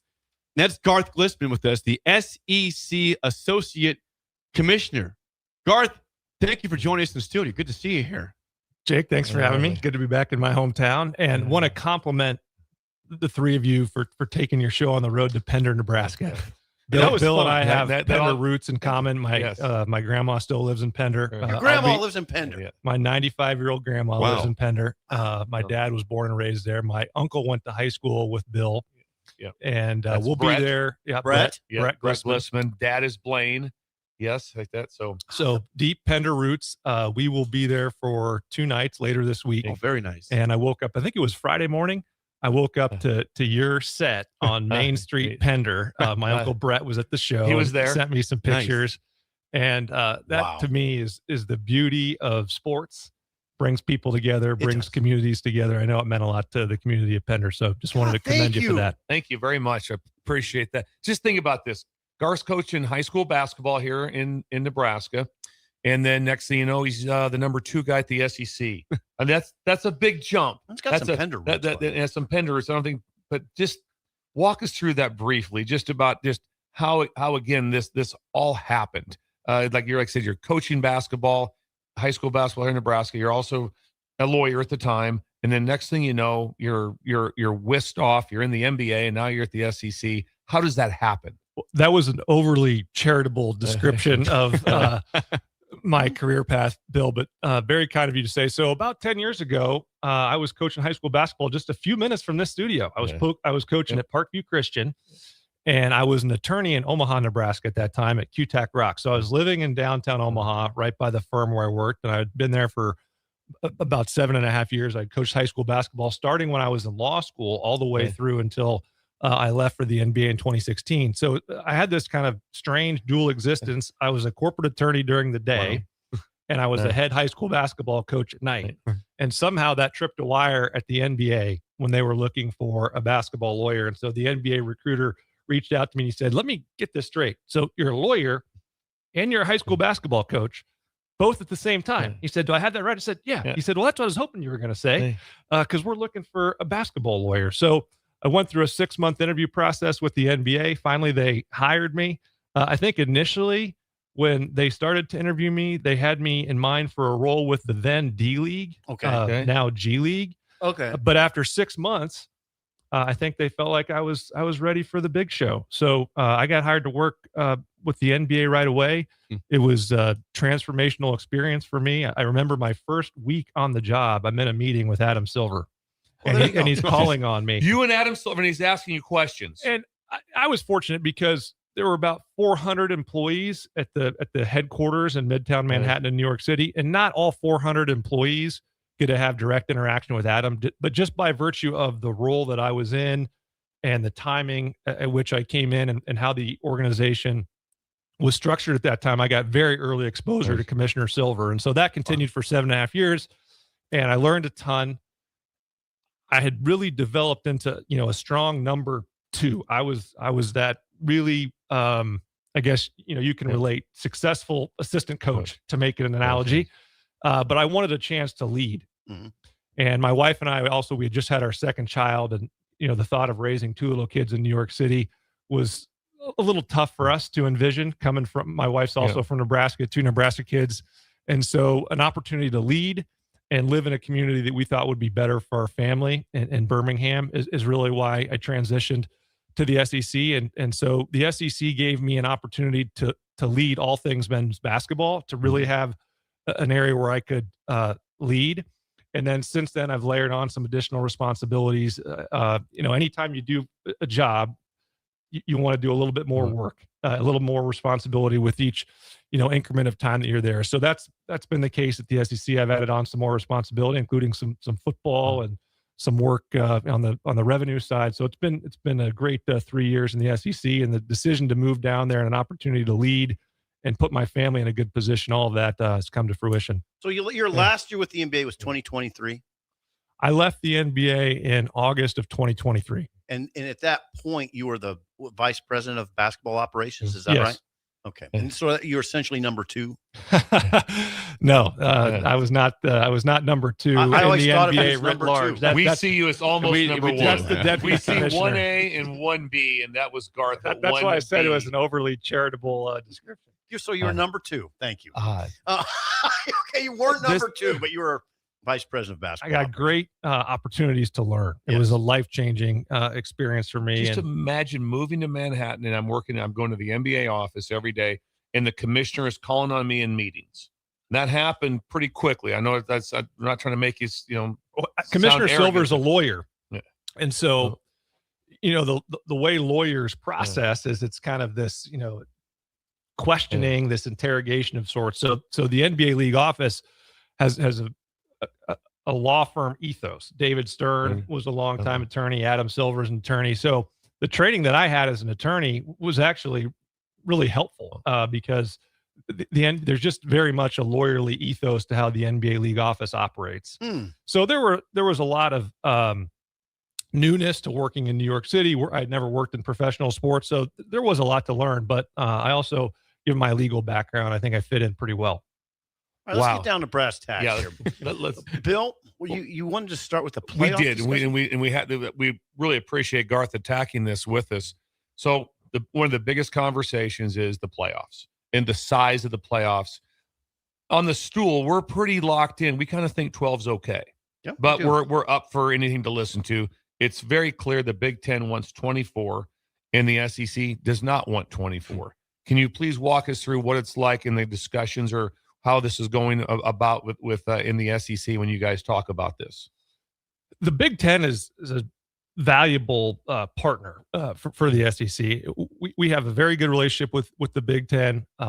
They're also a formidable competitor. There's tremendous respect between the two conferences.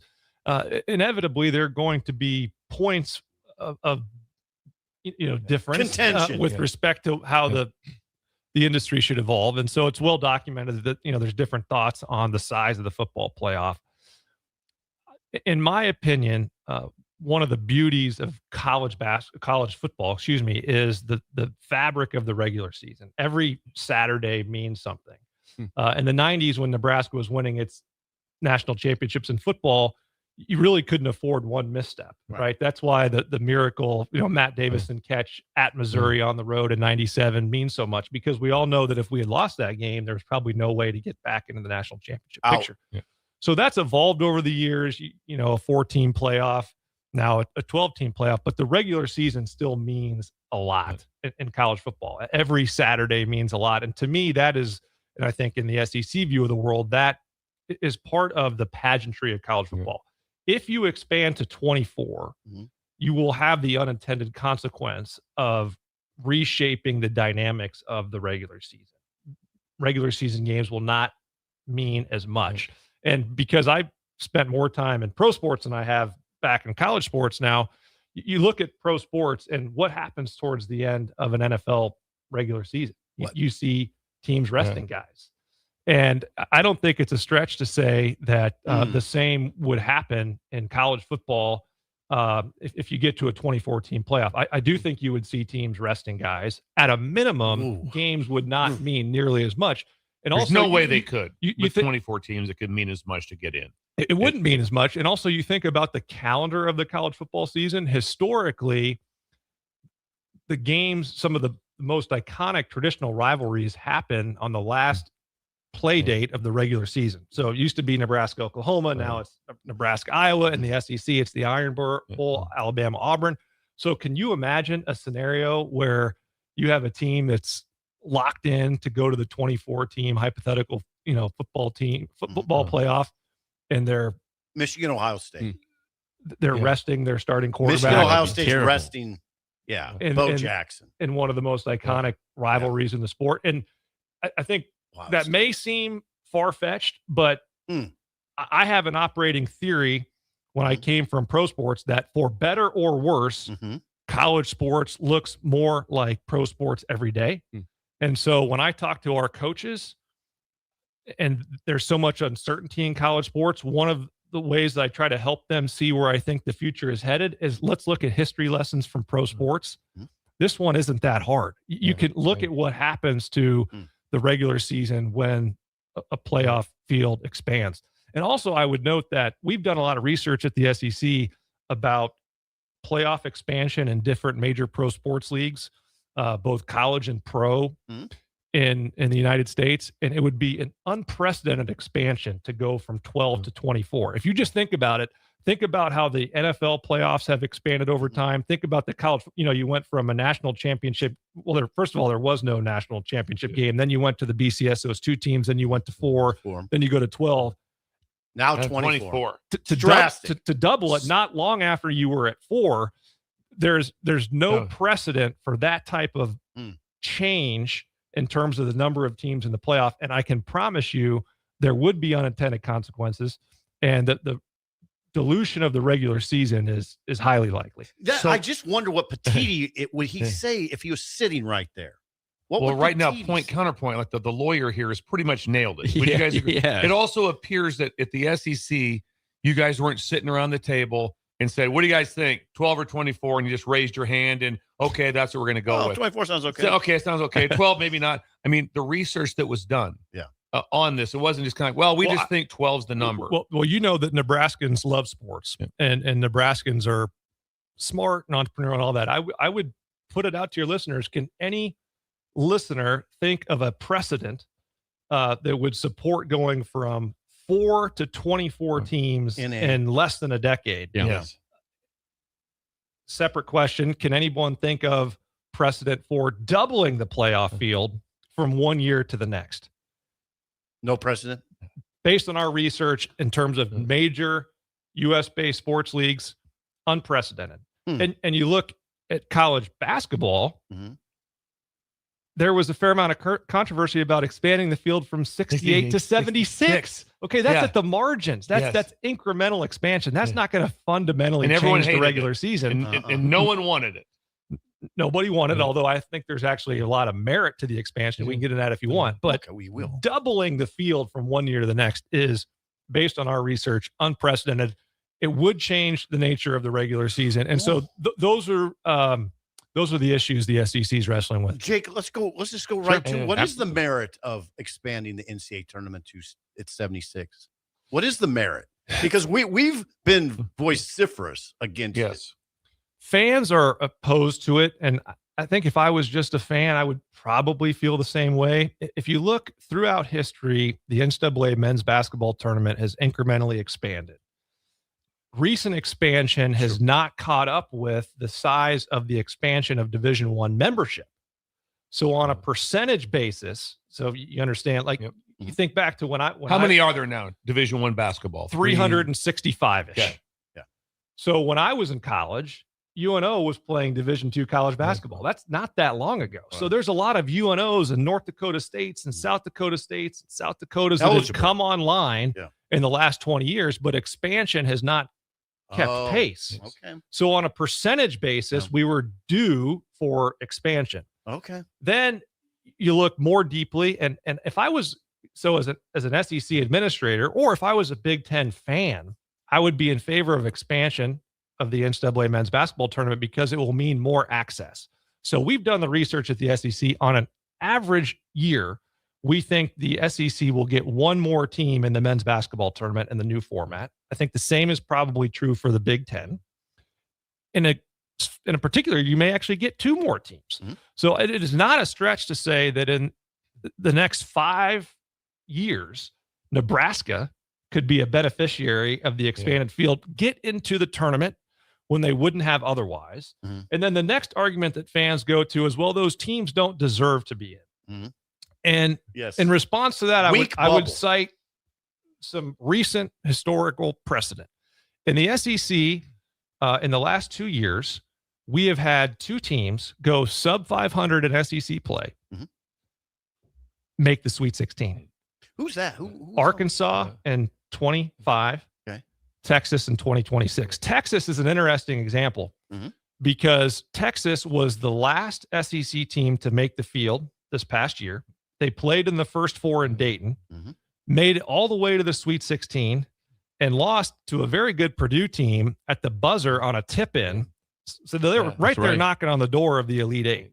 So the point is, when you're playing in a major conference like the SEC or the Big Ten, Nebraska had a historic year in men's basketball last year. But imagine a year where the ball doesn't bounce quite as favorably for Nebraska, and all of a sudden, you're maybe sub 500 in conference play, but you catch some momentum going into the postseason, and in this new format, you have a greater chance of getting in. And then, as I said, recent history suggests that teams that maybe underperformed in a major conference still have the opportunity to advance deep into the NCAA tournament. So at the margins, it shows those teams that, in particular, bubble teams for major conferences do have the potential to advance deep into the tournament. The research is unreal. Why is it, and going back to football, why is 16, why was that number off the table? Is either 24 or we're staying at 12. 16 in our room thought that was something that it's like, okay, we could look at that. Well, let's just get to it because Nebraskans are practical people, right? So the reason that in football and men's basketball that there is this considerable push to expand the field is because the schools want more access. And the reason that schools want more access is because they are investing more than ever before in the form of player compensation.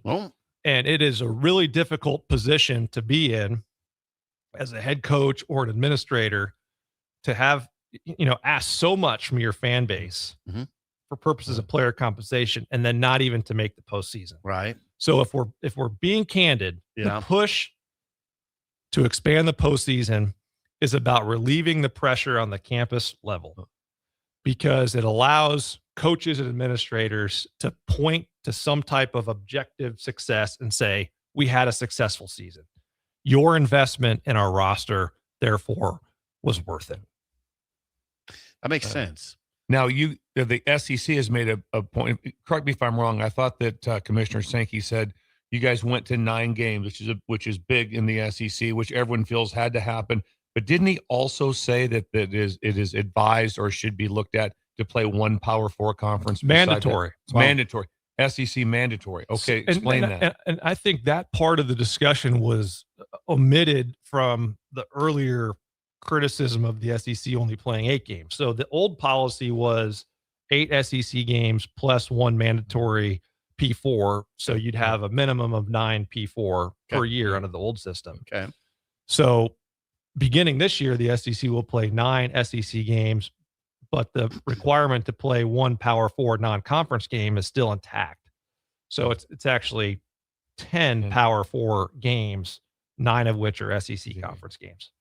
Wow. We were just going through the Big Ten. I mean, there's only 2 marquee non-conference games. It's Ohio State, Texas, and Michigan, Oklahoma. So SEC's involved there. Beyond that, 5 teams in the Big Ten do not play a Power 4 team this year, including Nebraska. It's in non-conference play.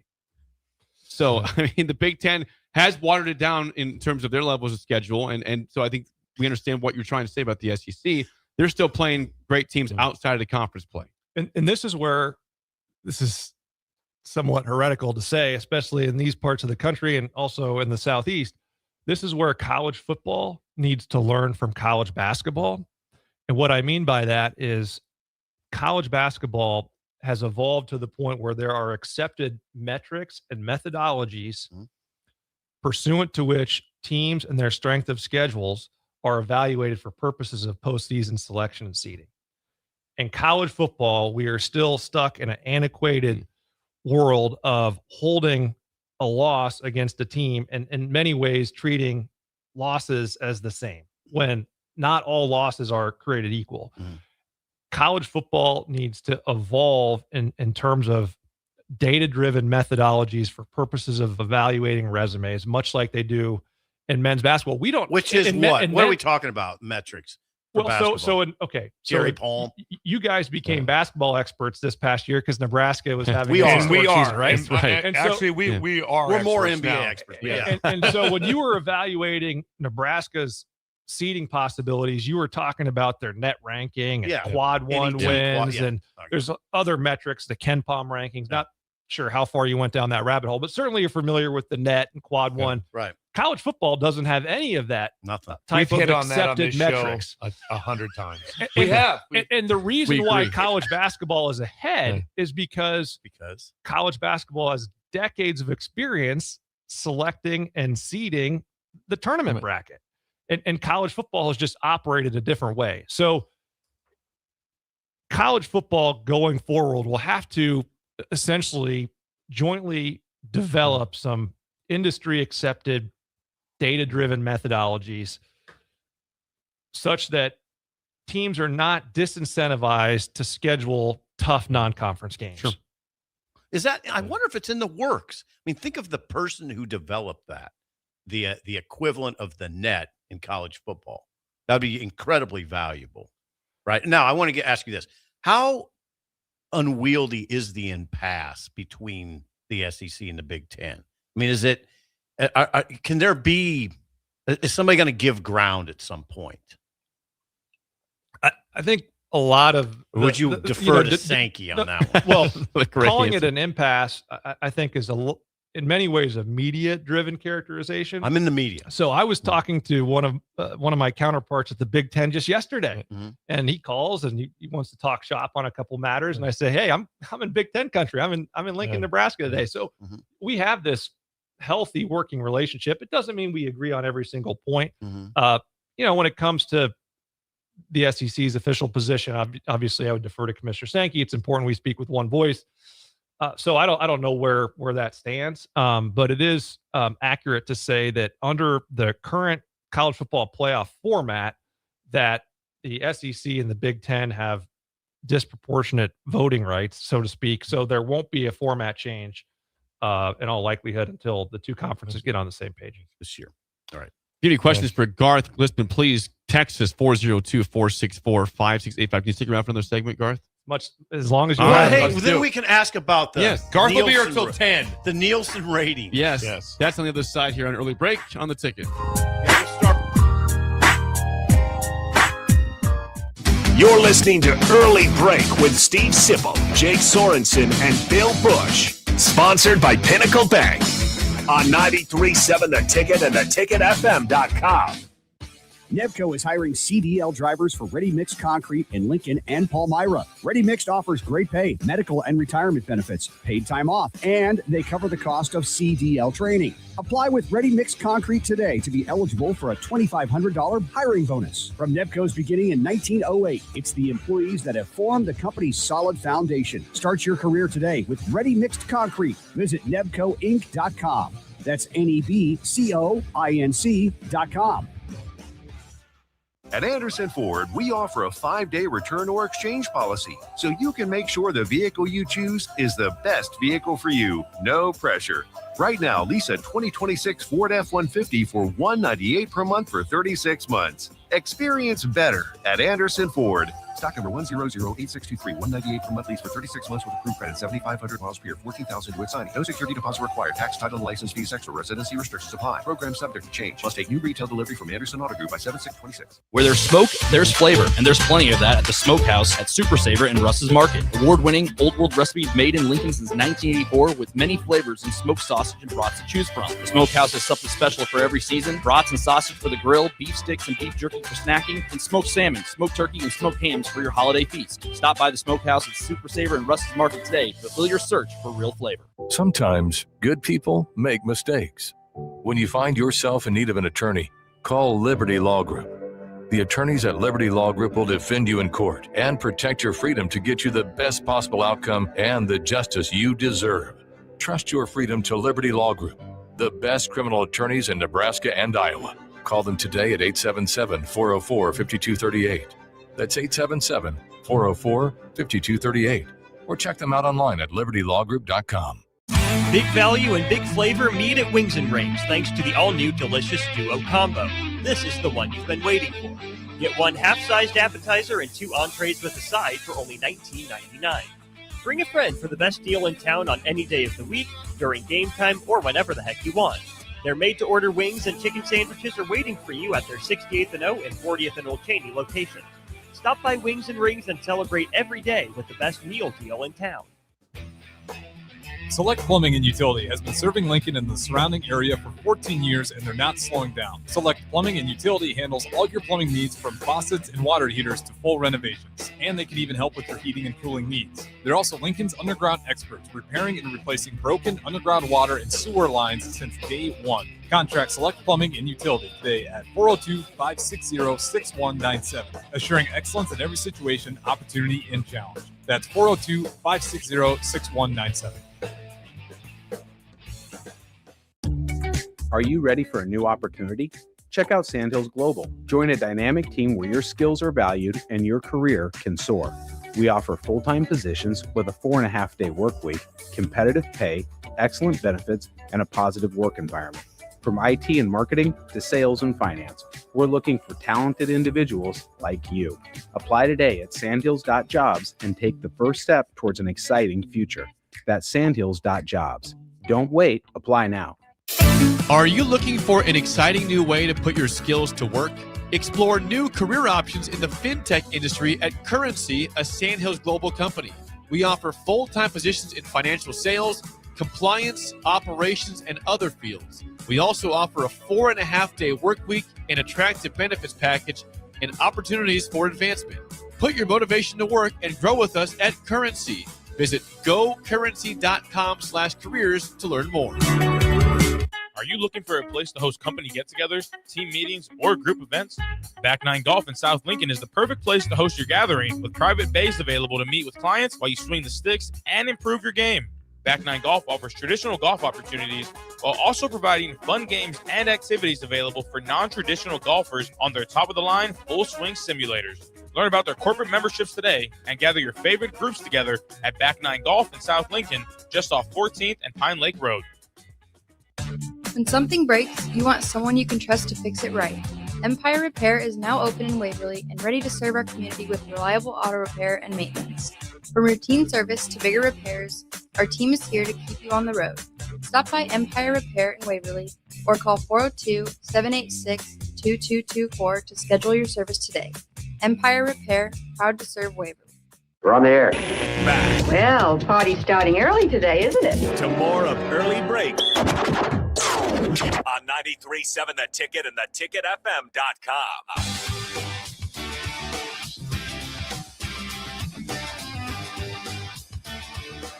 Are you looking for a new way to put your skills to work? I am. Explore new options in the fintech industry. Finance. At Currency, a Sandhills Global Company. They have full-time spots in financial sales, compliance, operations, and other fields. Also, 4.5-day work week, attractive benefits package, and opportunities for advancement. Visit gocurrency.com/careers to learn more today. Garth should be the voice of Sandhills Global. The reason I bring that up is so we talk about this all the time, Garth, that Carson Schott likes to hire people that are go-getters, maybe not qualified, but maybe not educated in that area. Garth started off as a basketball coach and a lawyer. Then he essentially ran the NBA, and now he's running the SEC. No big deal. And so that wasn't on your. You're going to get me in trouble. That wasn't on your bucket list, was it? When you were driving from Omaha to Lincoln, were you thinking, you know what, I might get this NBA thing? And that wasn't your and all of a sudden, that wasn't what he trained himself for, but that's what he's doing now. Here's what I was thinking. I was driving from Omaha to Lincoln. I have a lot more fun coaching these kids than I do working at the law firm. Yeah. And I needed to coach those kids to fill my cup. That made me whole. That's good. How about Carson and Garth? Might be quite the tandem. Imagine that together. Wow. The only thing would be Garth would be something of a threat to Carson. Well, and Carson might be a threat to Garth. We were very friendly. I don't know. You can get competitive. I think the world of Carson, and his success is great to see. All right, now I want to ask this question, and this is good. Now these guys know I'm an SEC. I'm a vowed SEC fan. So I'm not, and I'm just saying that because you're sitting here. There was that stat that struck me. I don't know if it was earlier in the week or it was this weekend. I was looking at something, and this stat presented itself, and I was bowled over by it. It's not perfect in Big Ten country to go in this direction, but we're talking about the most watched college football teams in 2025 in terms of average viewership per game. This is according to Nielsen. 8 of the top 10 teams are from the SEC. Only Ohio State and Michigan crack that top 10. Alabama number 1, Texas number 2, Georgia number 3, and then et cetera. Why does the SEC dominate viewership to that level?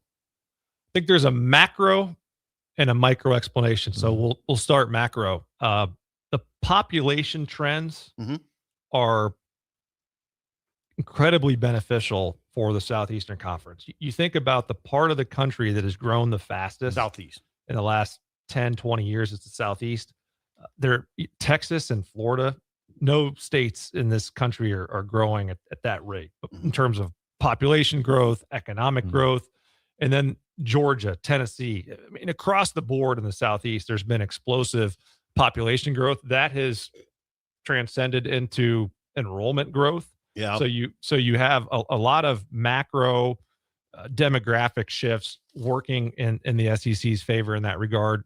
Football is king in that part of the country, and also I think football is king. It's king, but also there's not to the same level as in Big Ten country. There's not the same amount of competition with NFL teams. Wow. So if you think about the Big Ten footprint, it's a national footprint. Nebraska, there's obviously no NFL team here, but in Ohio, you have NFL teams. In California, you have NFL teams. In Pennsylvania, you go across the board. So there's a little bit of a dilution of your football fans. So first and foremost, macro explanation. There's a lot that's going right for the southeastern part of the United States, and culturally, there's certain parts. I'm not trying to make any partisan political points, but there's certain parts of the country that like football more than others, and that breakdown, I think, is even more noticeable when you look at college football. Get it. Just the reality of it. Oh, I know. Part of the reason I like it down there. Macro explanation, I think, is key to understanding those trends. And then secondly, the SEC and the Big Ten have different media strategies. So the SEC is all in with Disney/ESPN. Okay. So when you turn on ABC at 11 a.m. Central and watch an SEC game on most Saturdays, you can just leave the channel on ABC and you're going to get an SEC game through the evening broadcast. So 3 straight 11 o'clock SEC at night games. when you turn it off. The Big Ten has more of an NFL-like model where you have Fox for the first window, and you've got the CBS window, and you've got the NBC window. And what our research shows is the decision to go all in on one platform and essentially just make it really easy for fans to sit down and just watch one channel, not have to change channel all day.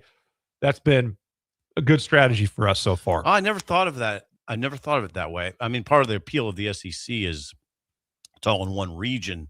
All the schools are in a region. The Big Ten's broken up. I didn't think about the TV being fragmented too, but that's a factor. The regional rivalries in the SEC are one of our competitive advantages. Oh yes, 100%. One thing, no question. That's Bill lived. When you think about what makes college athletics unique, it's there's a cultural element to it. Yeah, and regional rivalries. Friends and family that love each other, but they're on different sides of a particular game on a Saturday. That's really what makes college athletics so unique. And the SEC has that in spades. And then the last point I would make, it's a more micro point, and this kind of gets into a debate back and forth between the Big Ten and the SEC these days. There's incredible depth in the SEC, right? So if you were, take whether it's the median SEC team, whether it's the SEC team that's like in the bottom quartile, those are still solid teams.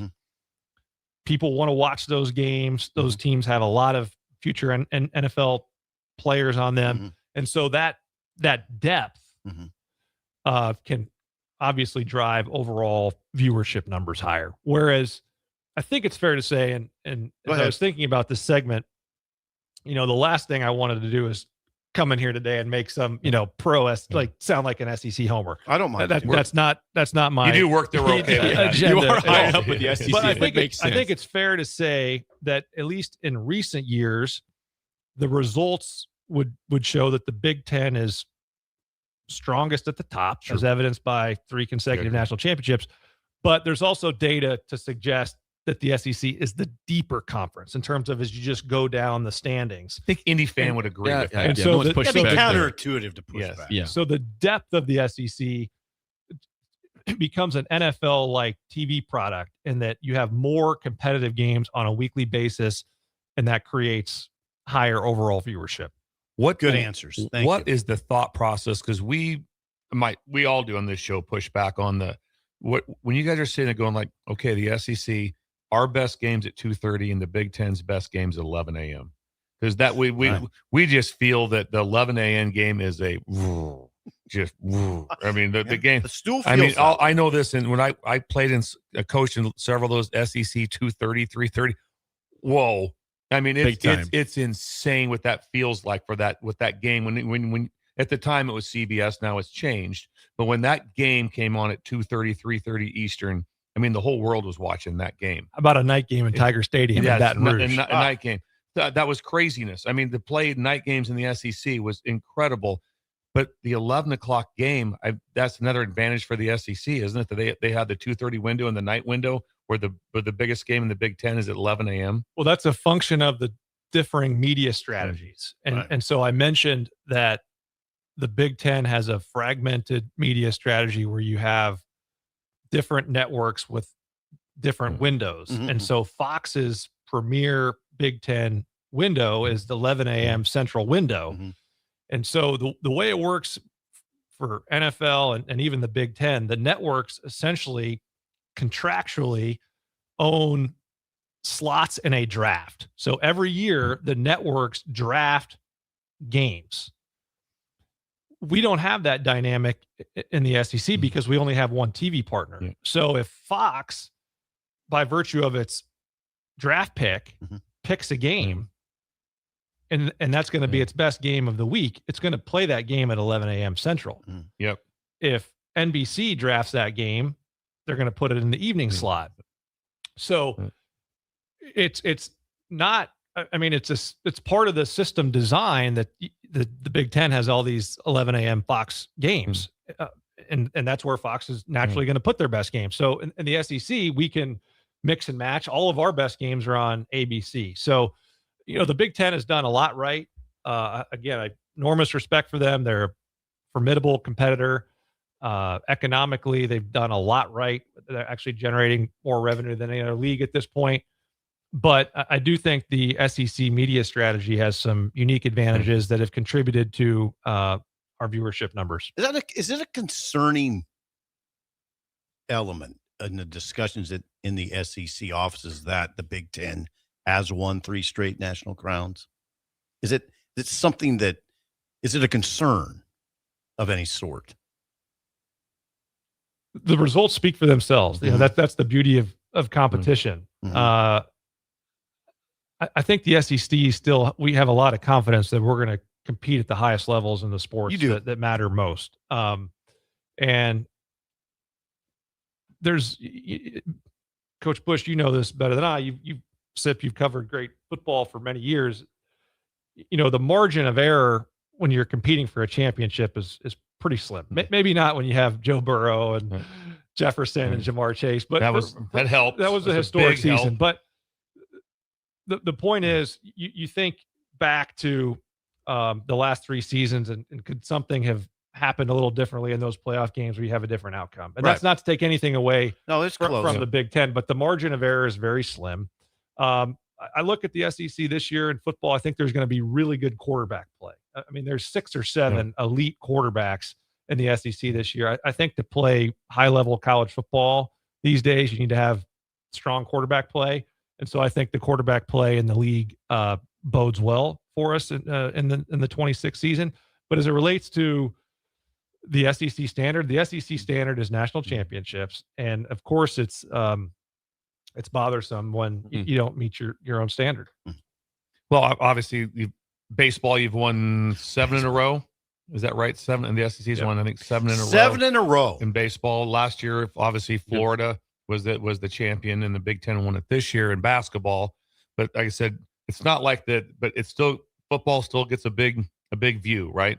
I mean, it's sorry when you're watching that thing comes all the time to the SEC. It's like, well, Big Ten's won 3 in a row in football. I view the SEC Big Ten rivalry as good for college sports. I do Absolutely. too. Absolutely. You think, we talked about the cultural differences between the two, but it's real. Living in the Southeast, I've been there for about 3 years. It's a different way of life. Obvious Big Ten country, very proud of their culture, their traditions. So you have these 2 conferences with outsized traditions, and the way this fragmented, decentralized nature of college athletics has evolved as these 2 conferences have risen to the top, and they're jockeying for college sports supremacy. And I think it makes for a great narrative. I do too. Where do you get sent? How do they, football wise, or even basketball? So football, how do you know? Because you're at a game probably every Friday. You get there, then you're there for the game on Saturday. I'll probably be at about 5 SEC football games this year. You don't want to go every Saturday because then it starts to eat into your productivity during the work week. But I'll be at 5 or 6.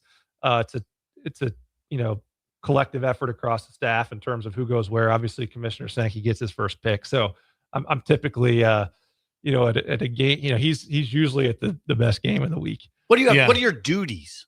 Do you have duties? I mean, what are you paying attention to closest, if that's an easier way to put it? You stay in the same hotel as the referees, and so you ride over with the referees and make sure that they're where they're supposed to be, and then they get out of there safely. And then essentially during the game, it's just relationship management issues arise. One of the interesting features of college athletics is it's very decentralized, and so all of these functions that are driven by the league offices and pro sports that are top down, somewhat, I don't want to say authoritarian, but very much a top down approach. College athletics, it's these institutions are sorting out a lot among themselves. So Sometimes there's a role for a mediator of sorts. Yeah. The mediator to sort through some issues that arise on game day. You'd be a good kisser. Yes. Yes. How about that? What happened, Steve, to us? We're at OKC. Right. We're getting ready to play I was hoping you'd bring this Vanderbilt, and we saunter in to get free food, and we don't know where to sit, and so we just sit randomly at this table, and there's someone, and I'm like, look at something. I go, SEC. He's here watching Vanderbilt. So we strike up a conversation with him, and we just happen to just name drop. Well, we have Garth on the show quite often, and the guy's eyes were like, "You guys know Garth?" So he goes, and he sent you a picture. He goes, "You seriously know Garth Glissman?" I go, "Yeah, we know him. He's from that same. He's got Pender roots, and we have him on our show quite often." He was freaked out because I think he was nervous because he was just sitting there eating a sandwich. He should have been doing something maybe. that we're going to report him. Maybe, might report him. It is in between games, but he was there watching to see Vanderbilt to be that. And he was freaked out that we knew who you were. No, he didn't have anything to worry about. He's our CFO. So I need to stay on his good side, right? that Yes. was the CFO. That was a CFO. He was the CFO of the SEC, and we're just Bill was probing him, and he chose his words very carefully. Bill was being the reporter, and he knew I'm not going to say much. Yeah, when you see the SEC logo on something like that, you don't all of a sudden start popping off. He wasn't a pop off. I was like, "Excuse me, Mr. SEC man, would you happen to know Mr. Glissman?"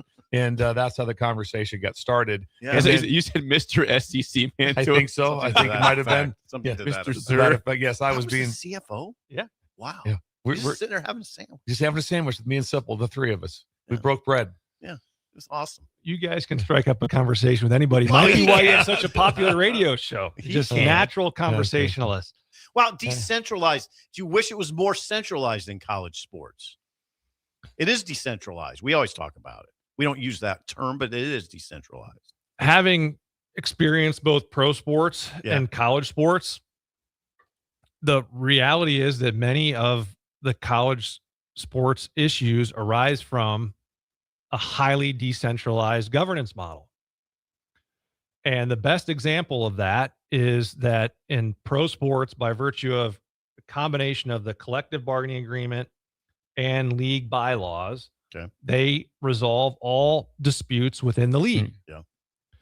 Tom Brady, in the aftermath of Deflategate, tried to test that. Yeah. And he took his appeal to federal district court, won at the federal district court level. That's why he was able to play the season after Deflategate happened. Won at the district court level, but then lost at the appellate level, one step below the Supreme Court.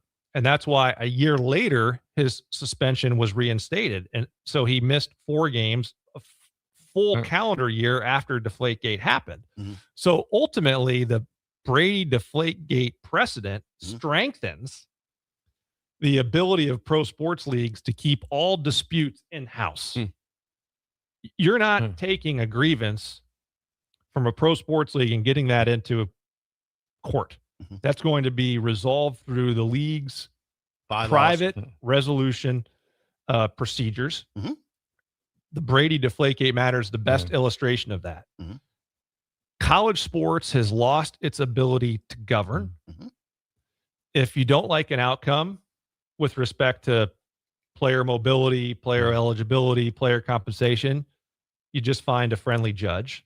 And now the trend is not just going to court, but going to state court. And that's where the plaintiff's attorneys, the people that are seeking to invalidate different NCAA rules have had the most success is in state court. They haven't had as much success in federal court. And if you think about the 3 drivers of instability in college sports, it's player compensation, player movement, and player eligibility.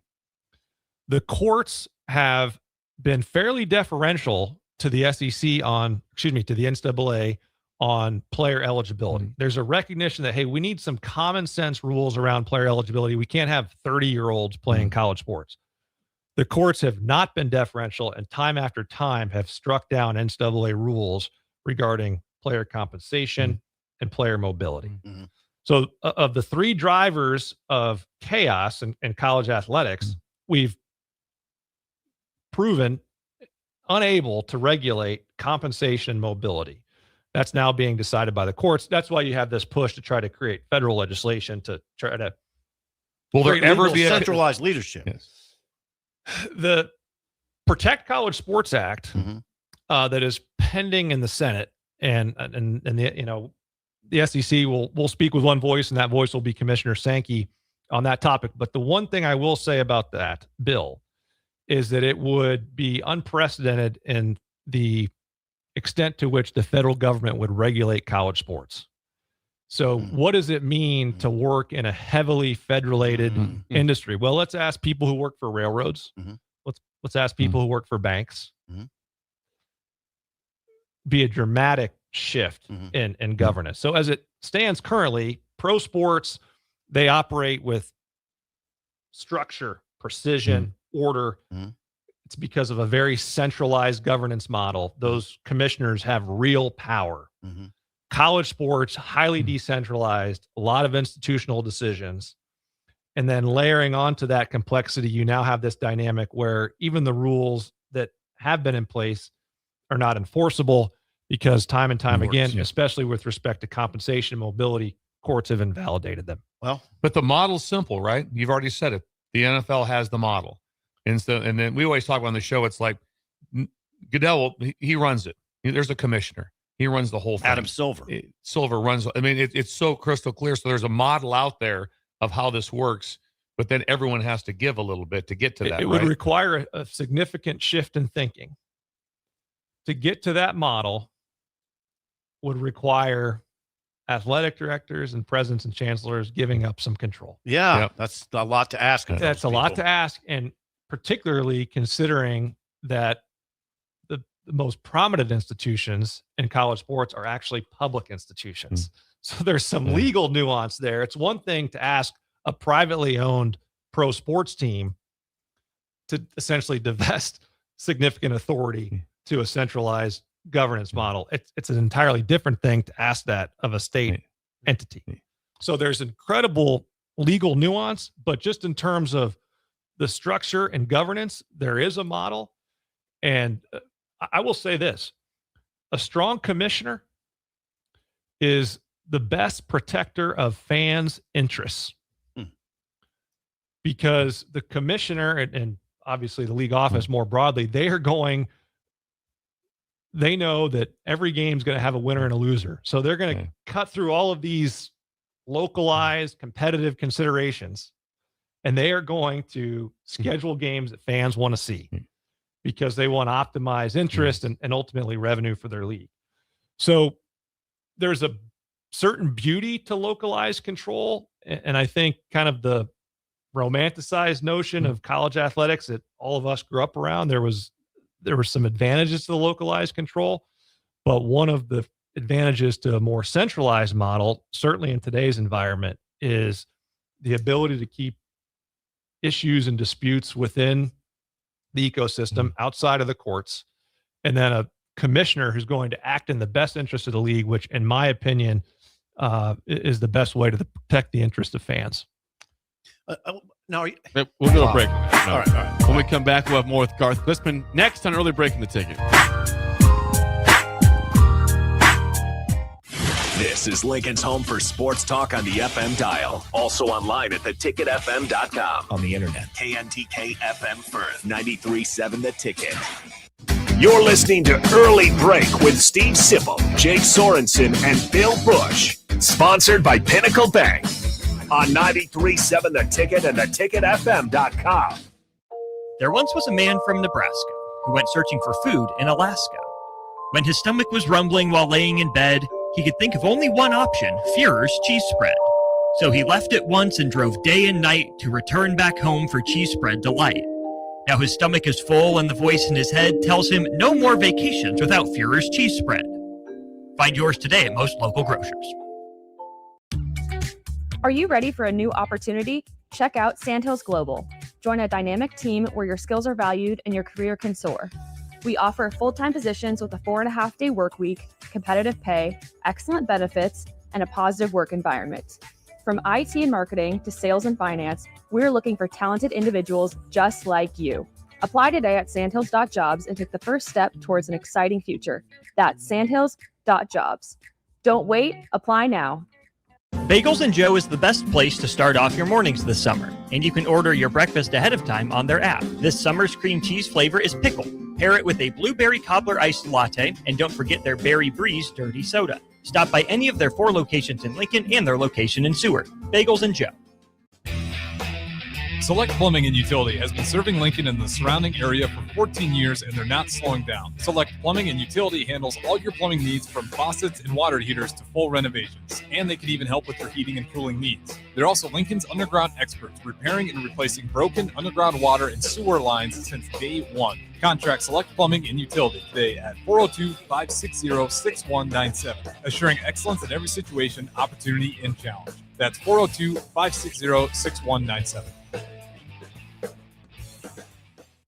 If you're seeking a career with a growing company, Gaina Trucking and Excavating is hiring and looking for additions to their team.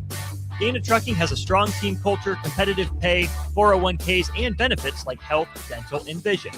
Drivers are guaranteed 40 hours per week, even in the winter months, and are home every night.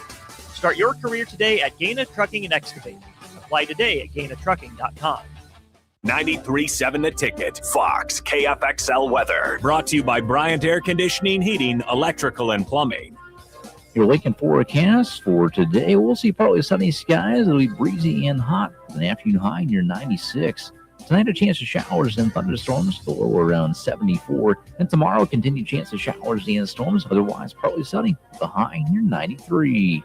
I'm meteorologist Kyle Fletcher for 93.7 The Ticket and theticketfm.com. You started your business to build something special. Now it's time to grow and protect it. At Pinnacle Bank, our treasury management services help you do just that. Through smarter payment technology, account administration, and fraud protection. So no matter the size of your business, you can get the most out of your financial operations. Request your free consultation at pinbank.com/consult. Pinnacle Bank, the way banking should be. Member FDIC. Graham Tire presents life's greatest adventures. Okay, buddy, here we go. Just keep your eye on the ball. All right, just swing right through it. Yeah, good job. Way to go. Hey, run it out. Okay. Great road trips start with great service. Graham Tire, your tire store next door, with 5 convenient Lincoln locations, getting you to the places that matter most. 93.7 The Ticket is Lincoln's home for Kansas City Royals baseball in 2026. Catch all the action as Bobby Witt Jr., Salvador Perez, Vinny Pasquantino, and a pitching rotation led by Cole Reagans try to lead the Royals back to the postseason. That's Kansas City Royals baseball all summer long. On the air in Lincoln at 93.7 The Ticket. Hi, it's Sean Callahan here with Koppel Chevrolet GMC in Louisville. Koppel is proud to be the highest-rated GMC dealer in the Omaha and Lincoln areas based on Google reviews. Right now, get 0% financing for 60 months on new Silverado and Sierra 1500 models. But hurry, this 0% financing offer won't last long. Visit us in Louisville or check us out online at koppelcars.com. With so much financial uncertainty, are you wondering if retirement savings will last? Markets ups and downs can keep you guessing, especially if you're approaching retirement or considering it. Hi, I'm Edward Jones, advisor Ryan Bach. If you have more questions than answers about what's next, let's work together to help you ensure you're prepared for the journey. After all, retirement isn't the end of the trek. It's a new beginning. Stop by our office at 8380 Old Cheney Road, Lincoln, Nebraska. Edward Jones, member SIPC. Wake up, Lincoln. Good morning. Good morning. It's great to stay up late. It's time for Early Break. Sponsored by Nebco and Anderson Ford. Live from Lincoln, America. Here's 93.7 The Ticket's Jake Sorensen. I like Stone. Husker Online, Steve Sipple. And here comes a sandwich from God. And longtime college football assistant coach, Bill Busch. Hey, somebody grab me a mocha quick, would you? This is Early Break.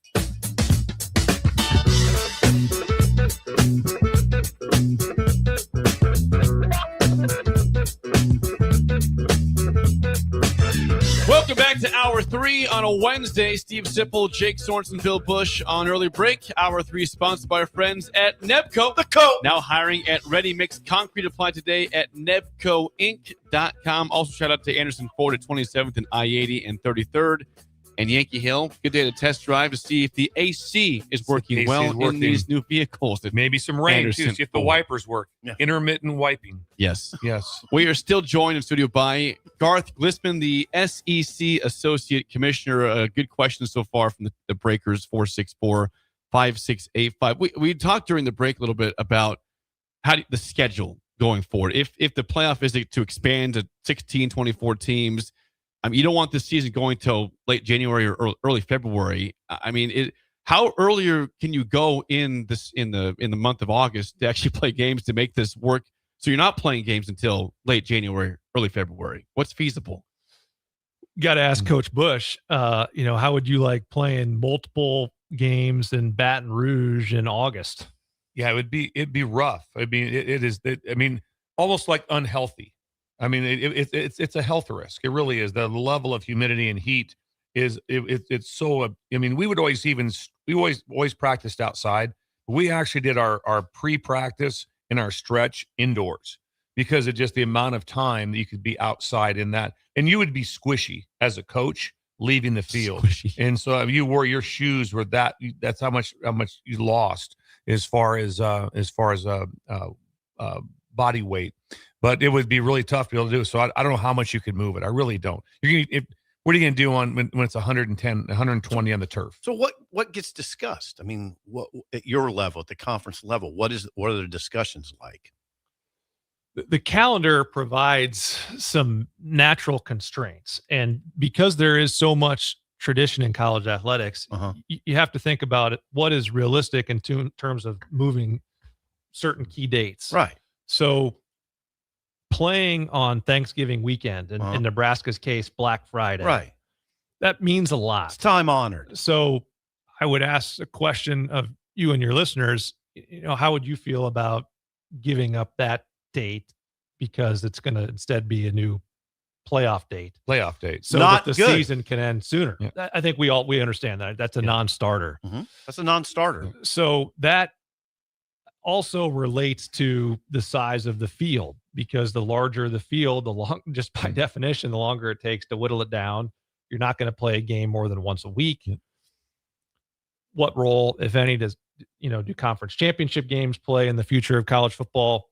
You have the constraint on the front end with respect to the heat and how much of August is really realistic to play college football games. So there's some real calendar-led constraints, and that's why we're landing in a place now where the college football national champion this year will be crowned on January 25th.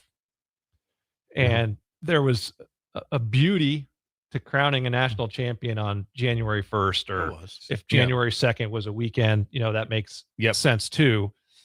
There was a beauty to that, and there was just natural kind of rhythm of the calendar and allowed fans to really make college football the center of the sporting universe. And I do think that college football loses some of that the longer it goes into January. Hold on now.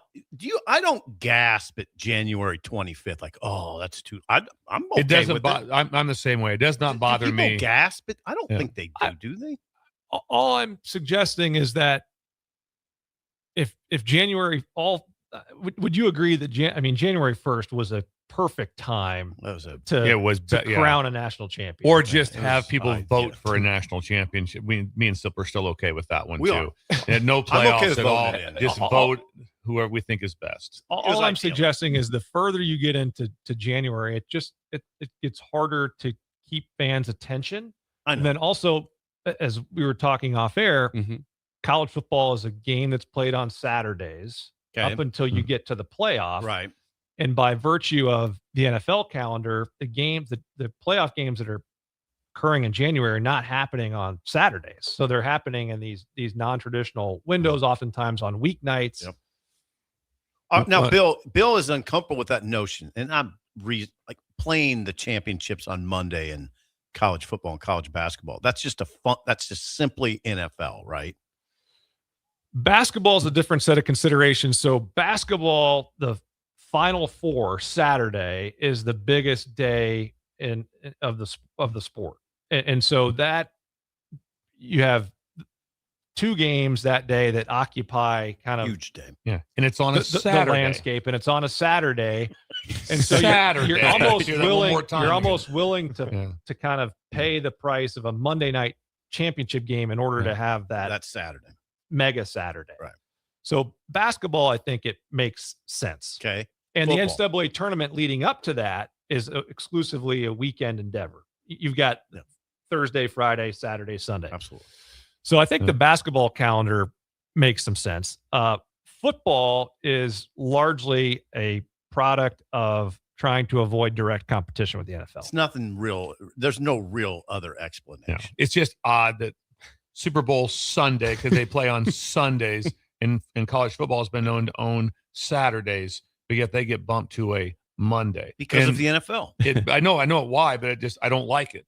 And like I said, people watching that game, I mean, it's like the game's over, you turn it off, and you go to bed. I stayed up. No, I stayed up until like 3 a.m. because it was Indiana, and so I watched SIGs. I want to hear all the interviews. But that with it, another question: what do you guys talk about bowl games? What is talked about in the SEC? Okay, guys, we got some guys that did not make it, and then now if you get a quote, just like say it's an Alabama, Georgia, whoever doesn't make the playoffs, and all of a sudden any of these teams, and then they go to a bowl game, there's no one playing. All of a sudden they're getting this logo, but it's not the team that all of a sudden they're going to the Alamo Bowl, and it's like they're playing whoever, and there's like no interest in it. What is discussed amongst the Big Ten, Big 12, SEC, ACC? How do we preserve some of these other games? Bowl game. We talked about unintended consequences of playoff format, scheduling, and so forth. So the reality is the larger you expand the playoff field, the less significance of bowl games. Because by definition, you're moving the cutoff line down. So you think of the BCS, that's, obviously we're going a ways back there, but if you don't make that game, but you're the 3rd or 4th best team and you get a chance to go play a bowl game against another top 5 team, like that's still a great game. It was a deal. It was absolutely a deal. Fans are going to watch that game. Okay. You shift the cutoff line to 4. So now you've got the best team not in the playoff looking, for competition in the bowl game. It's the 5th best team, but maybe they can play the 6th or 7th best team. That's still a compelling game. Yeah, the bowls were more compelling. But the further down the line you go, the less compelling the bowl games become. And it leads to opt-outs, either because players are preparing for the draft, or maybe increasingly, the transfer portal, just preserving their value for another season of college competition, which unhealthy, which is not healthy for the sport, but it's the reality of where we are, that you have players making self-interested economic decisions. So I don't know if I would be long-term bullish on bowl games just based on, what we see happening in college football. But, if I was a bowl executive, I would want the playoff to stay as small as possible. Right. So it's almost like another reason why you wouldn't want an expanded playoff, particularly to 24. If you're inclined to the bowls at all, if you value that tradition of college football, you probably should think twice about a 24 team playoff, right? It's one of the reasons. Playoff would certainly come. A larger playoff would come at the expense of bowl games, and probably even more importantly for the average college football fan, it would come at the expense of the significance of the regular season in some ways. I would be so crushed to not have 2 6-6 teams playing in Detroit, Western Michigan, and Wyoming. Are you being facetious, or are you? No, I'm serious. Yeah, I watch every game. Me too. I'm with you on that. If those games disappeared, and all of a sudden it's a Wednesday, December 23rd or 27th, and there's no bowl games to turn the TV on to watch because it's just playoff games. Watching cornhole. I'm like, what are we doing? I loved watching San Diego State play whoever. That was cool to me. Don't take that away. If that goes away and there's no bowl games at all, please tell Sankey this. Those games, please, Commissioner Sankey, still generate considerable TV viewership. They do. That's why they have they're them. played around the holidays when people are with family, off work. Mm-hmm.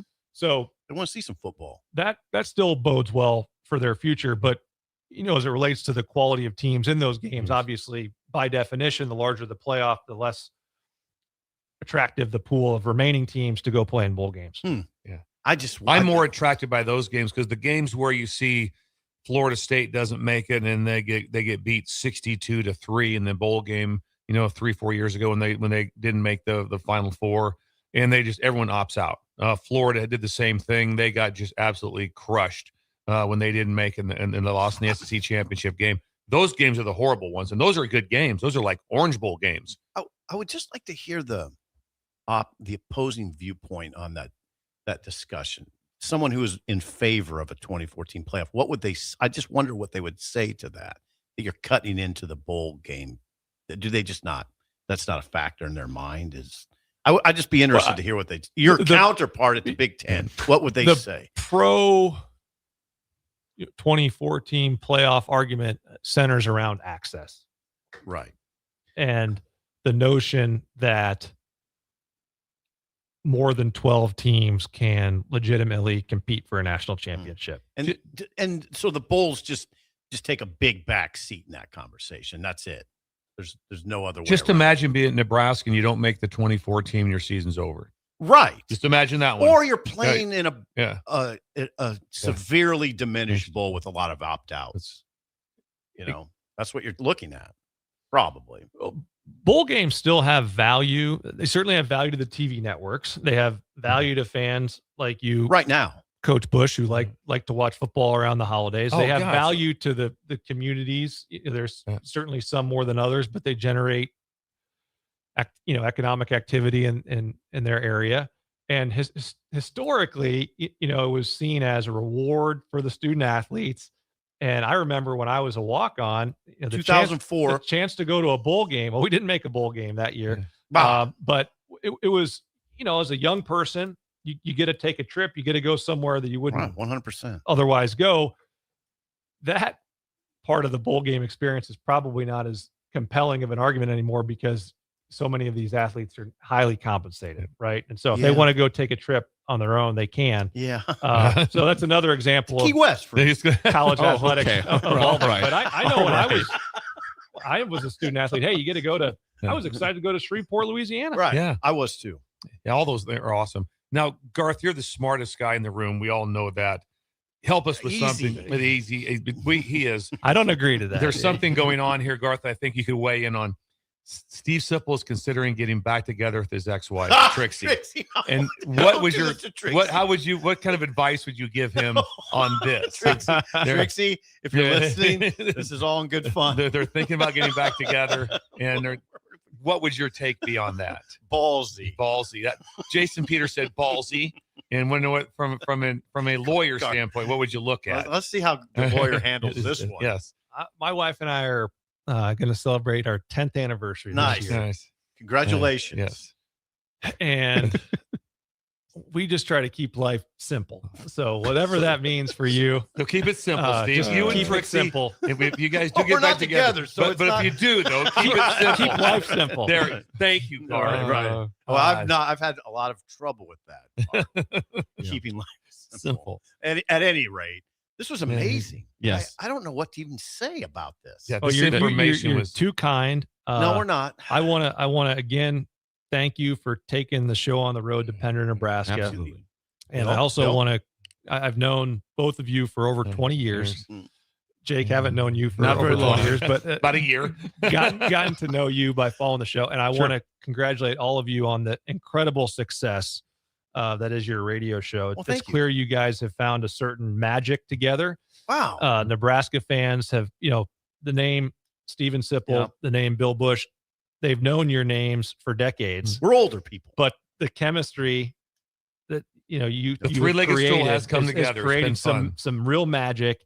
And it's clear that you have an enormous following. And so thank you for the opportunity to be on with you today. Garth, it was great. Thank you so much. There's a lot of knowledge. I just had, Missing Tooth Greg texted. Goes, here's what his text. It said, no need to respond. Wow. Just wow. So you've made Is there any chance if we showed up in Birmingham. Could we get in the office? Is there a chance? Could you? I'm not going to do this. Could you show the three of us I around? would be, well, first of all, I would be honored to give you a tour. That'd be sweet. That'd be sweet. I'd be We'll go on the road. I'd be bragging you up, Coach Busch, because I know you love your Nebraska ties, but you will always go down in college football history as a coach on arguably one of the greatest teams in the history of the sport. 100%. We as Nebraskans, we talk about the 94, 95, 97 teams, but that 2019 LSU team deserves similar recognition. And that part of the country, that's the team that people are still talking about. And so your journey has taken you different places, but you'll always have that chapter and you'll always have that tie to the SEC. So anytime that I would get a chance to give a tour to a national championship coach in our office, it would be my honor. And me and Jake will ride his coattails, ride the Sankeys off. That's all we wanted to. The three of us sit with Sankey. That'd be incredible. I will gladly ride Bill's coattails. Yeah, that'd be that's great. Ride into the coffee room of the SEC. Imagine getting coffee and Sankey rolls in. What's up? He is Garth Glissman, the SEC Associate Commissioner. Garth, thanks so much for the time. Appreciate you. Thank you. Wow. All right, we'll be back on Early Break in the Ticket.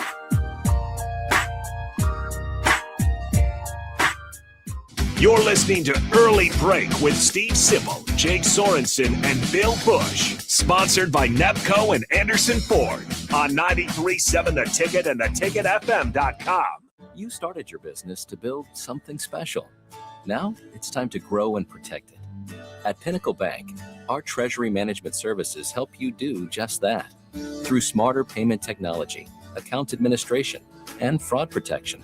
So no matter the size of your business, you can get the most out of your financial operations. Request your free consultation at pinbank.com/consult. Pinnacle Bank, the way banking should be. Member FDIC. At Anderson Ford, we offer a 5-day return or exchange policy, so you can make sure the vehicle you choose is the best vehicle for you. No pressure. Right now, lease a 2026 Ford F-150 for $198 per month for 36 months. Experience better at Anderson Ford. Stock number 1008623, $198 per month lease for 36 months with approved credit, 7,500 miles per year, 14,000 to signing. No security deposit required. Tax, title, and license fees extra. Residency restrictions apply. Program subject to change. Must take new retail delivery from Anderson Auto Group by 7/6/26. Building a new home can be a challenge. A lot of big choices. With our Remington homes, we have designed 15 different floor plans that appeal to a wide range of people. Bob Benish of Aspen Builders, talking about Remington Homes, which makes the home building process easier. People really enjoy being able to go to our website, which is remingtonlincoln.com, pick a plan, pick a price point, go through and build it yourself. You have a lot of options, whether you want granite, painted trim, wood floors, more stone, all options with our Remington homes. People do not want to be married to their house payment. You're able to get what you really want in a home for a great price with very limited stress. And that's what Remington homes are all about. Home building is easier with a Remington home from Aspen Builders at 423-6811. Online at remingtonlincoln.com. remingtonlincoln.com. Are you ready for a new opportunity? Check out Sandhills Global. Join a dynamic team where your skills are valued and your career can soar. We offer full-time positions with a 4.5-day work week, competitive pay, excellent benefits, and a positive work environment. From IT and marketing to sales and finance, we're looking for talented individuals just like you. Apply today at sandhills.jobs and take the first step towards an exciting future. That's sandhills.jobs. Don't wait, apply now. Concrete Industries has immediate openings for production laborers, operators, and drivers. Earn great pay starting at $21.50 per hour, plus health benefits, 401k, paid time off, and more. Right now, production laborers can earn a $1,500 hiring bonus, and drivers are eligible for a $2,500 hiring bonus. No experience? No problem. Concrete Industries offers on-the-job training and opportunities to grow your career. Start your future today. Visit concreteindustries.com. Select Plumbing and Utility has been serving Lincoln and the surrounding area for 14 years, and they're not slowing down. Select Plumbing and Utility handles all your plumbing needs from faucets and water heaters to full renovations, and they can even help with your heating and cooling needs. They're also Lincoln's underground experts, repairing and replacing broken underground water and sewer lines since day one. Contact Select Plumbing and Utility today at 402-560-6197, assuring excellence in every situation, opportunity, and challenge. That's 402-560-6197. Start your Sundays off right with Jeff and Nicole Essink on Fitness Fanatics. Jeff and Nicole discuss health and wellness, how to achieve fitness goals, and more through the life of gym owners and gym goers. It's Fitness Fanatics from 9 to 11 a.m. on Sundays on 93.7 The Ticket and theticketfm.com. Graham Tire presents life's greatest adventures. Okay, buddy, here we go. Just keep your eye on the ball. All right, just swing right through it. Yeah, good job. Way to go. Hey, run it out, run it out, run it out. Okay. Great road trips start with great service. Graham Tire, your tire store next door, with 5 convenient Lincoln locations, getting you to the places that matter most. Transform your watch party into a full fan experience. Benny's Battle Barge from Arbor Axe House is the mobile axe throwing trailer designed for fans who want more than just to watch from the sidelines. Step into a lane and go head-to-head while the game plays on screen. It's safe, fun, and perfect for groups who take their sports and their competition seriously. Upgrade your fan headquarters today. Charter the barge at arbораxe.com or call 402-802-9696. Arbor Axe House at the corner of N Street and Antelope Valley.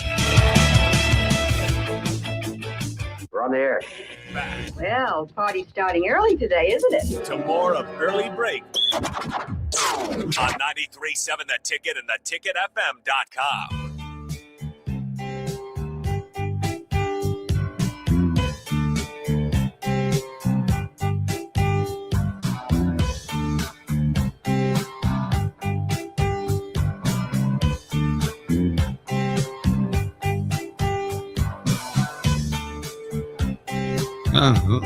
God. Okay, Gary Michaels Clothiers in Celebration of America turning 250. Gary Michaels is offering a $250 reduction off any suit or sport coat pant combo through the month of July. Included is the entire inventory of Oxford, Caruso, Heritage Gold, Jack Victor, Materazzi, Byron, Paul Batenley, and Tiki. Nate Rudd added, in addition, we teamed up with one of our major neckwear vendors and are giving away free a woven USA flagged themed tie with every suit or sport coat purchase. Free tie. Nate. The all silk tie features the American flag woven throughout and is from Gary Michaels custom collection valued at $75. Appointments can be set up with Gary, Nate, or Fabian by calling 402-423-7848. GaryMichaels.com for more information. Tell you what, just if you whip into some stores and you go around like the men's department and you're going through suits, try to find somebody. You know, you don't find someone there that's even willing to help you. You kind of look at your stuff by yourself. Try to find somebody named Fabian. Yeah, try that. And then that's what I prefer, by the way. I want my clothier's name to be Fabian. Imagine that. Yes. Having a clothier, getting a chance to go in there, talk to Nate, have someone. First of all, what are we looking for here? Let's try some things on. Let's try some stuff on. Here's some. What he does is he always goes, you might not want to go that route. I think you want to go this route. Try this on. It's like, oh wow. They'll point you the right direction. They'll point you the right direction because they know. We'll give you an example. I was a guy stopped me at the alumni banquet. I had on this blue suit, blue jacket with these incredible pants, all from the clothier Gary Michaels. And a guy about 80 years old comes and goes, "Wow," because I had the little handkerchief it was white with this little blue to match it. He goes, "That was always the look." I didn't think of that. It's Nate, just a beautiful that's not your realm. But you know what? You know cover two. Nate thought of it. Tampa 2. Yeah. You know that. Nate thought of it. And someone goes, that's incredible because he thought of it. Also, free consultation. Just stop in and see him. GaryMichaels.com. It's not your world. We've got a late edition of Bill's Thrills here on a Wednesday. Here we go. Some call him the most interesting man in the world. That is setting up the morel mushroom bonanza. Oh, yeah. This is going to be bonanza. Mushrooms grow better with thunder and lightning. Others call him coach. But to everyone else, He's Bill. I want to get one of those military ab stimulators for us to wear during the show. Have you seen? I sent it to you today. It's time for Bill's Thrills on Early Break. As always, Bill's Thrills sponsored by our friends at Dynert Contracting. Randy! The king of remodels for your kitchen, bathroom, whole house, and more. Please call or text Randy at 402-417-5204 at Dynert Contracting. Randy could have been one of these people I'm just going to talk about. Growing up with a TV band was grand. Growing up with a TV band was grand. There's two, and there's really only two that matter, and we grew up with them. What it was like, Jake, the sheer euphoria of Doc Severinsen with Johnny Carson. Ooh. And with Paul Schaefer with David Letterman. Okay. Oh, man. Doc Severinsen wore the crazy sport coats. He could play the trumpet. He was with Johnny for like 25, 26 years. He wasn't the original one to start it. Then he took over about 1967, went all the way through to Johnny's retirement. But you had an orchestra. You had a band. When they came out, there was an orchestra and a band, and they were also a sidekick to the show. They were part of it. Paul Schaefer was with Letterman the entire time, and he was a character on the show. He became part of the show. Imagine forever those guys going like Schaefer was like 32 or 33 years with Letterman. Every day on the show, Paul Schaefer showed up in New York City and did the With show. a band. With a band. And they had, imagine just being the band in the back, just playing background music, going out playing. What a job. And then they would bring in, musical stars, and they'd play with the band. Right. Oh, Jake, it was something to see Doc Severinsen and Johnny Carson. When you came out, when that curtain opened up, Doc was rolling. He was rolling. And Johnny always acknowledged the band. He always said something to the band. And the same thing when Letterman came out for his monologue, Paul Schaefer let him out. And we grew up in eras where that's what there was. There was a band. If there's still someone now, I don't know who they are. Is it? Do they do that? Do you watch? I don't I know, know. like Fallon's got the roots, I want to say. Does Fallon? Probably does. Does Fallon have that? Fallon has the roots, on his show. Does he? I'm not sure what Kimmel has. Connor's giving the thumbs the roots up. are pretty Thank you, good. The roots are good. Yeah, I'm not saying they're bad. But they're not the same. They were Jimmy Fallon, of course, is a shadow of Johnny Carr. I mean, never compare. No, Letterman. I mean, Jimmy Fallon. Give me a break. It was a magical time. Severinsen was certainly magical. And then around he'd play the trumpet. That's what he would. Oh, always wore that fancy sport coat. Tanned. Oh, tanned. Looked very good. Mustache. Yep. Yeah, very good. Anytime you could have that sort of skill set, and they stuck. How good was the job? They never left. No. They never once. How about the demands that Paul Schaefer made? None. I'm happy with my job. I play on TV every single night. How would you like to try to be part of that? You think they were Everyone's famous? watching. Think they're famous watching around? You think Severson was famous walking around L.A.? L.A. Him and Ed McMahon. Yeah. Those two guys out there. Yeah, they're on Carson. It was a every magical day. chemistry. Magical time. Anything from the text line, Jake? From the text line, Husker Mike in Waterloo says 100 Bill. Yes, Doc Severinsen was the man. Husker Mike, of course, would be of a certain age that would know this. Yes, RD says the most dangerous band in the world, Paul Schaefer. Yes, that's what they were. The most dangerous band in the world. He was so fun. He was funny. Little glasses he wore. He was perfect. I'm seeing a lot of 100s here in this one. Just a lot of agreement. Yeah, it was something. We grew up in a golden era, is what it was. We did. When did it change, you think? When Letterman left? When Letterman left, early 2000s. I mean, maybe. I don't think he ever matched Carson. I don't even know that Letterman. God, he was good close. though. Yeah, he was pretty epic. He was. Leno hung in there for a while. Leno hung in very well. He did. He hung in there. Good point. Well. Letterman went until 2015. Really, it was that 2015 his last broadcast, May 20th. I mean, it's really dropped off in the last decade, you would say. I mean, first of all, world. Do you watch any? I don't watch any late night TV. Now, I'm sure people do. Trix watches Kimmel. I'm not. I won't do it. It's just not the same. It was an American phenomenon, Carson. How about this one too, Jake? It'd go back to back. It was late night with David Letterman. So you could watch Carson and Letterman. You could watch 3 hours of TV every night. Letterman did 6,080 episodes. 33 years, 6,080 episodes past Johnny Carson in doing so.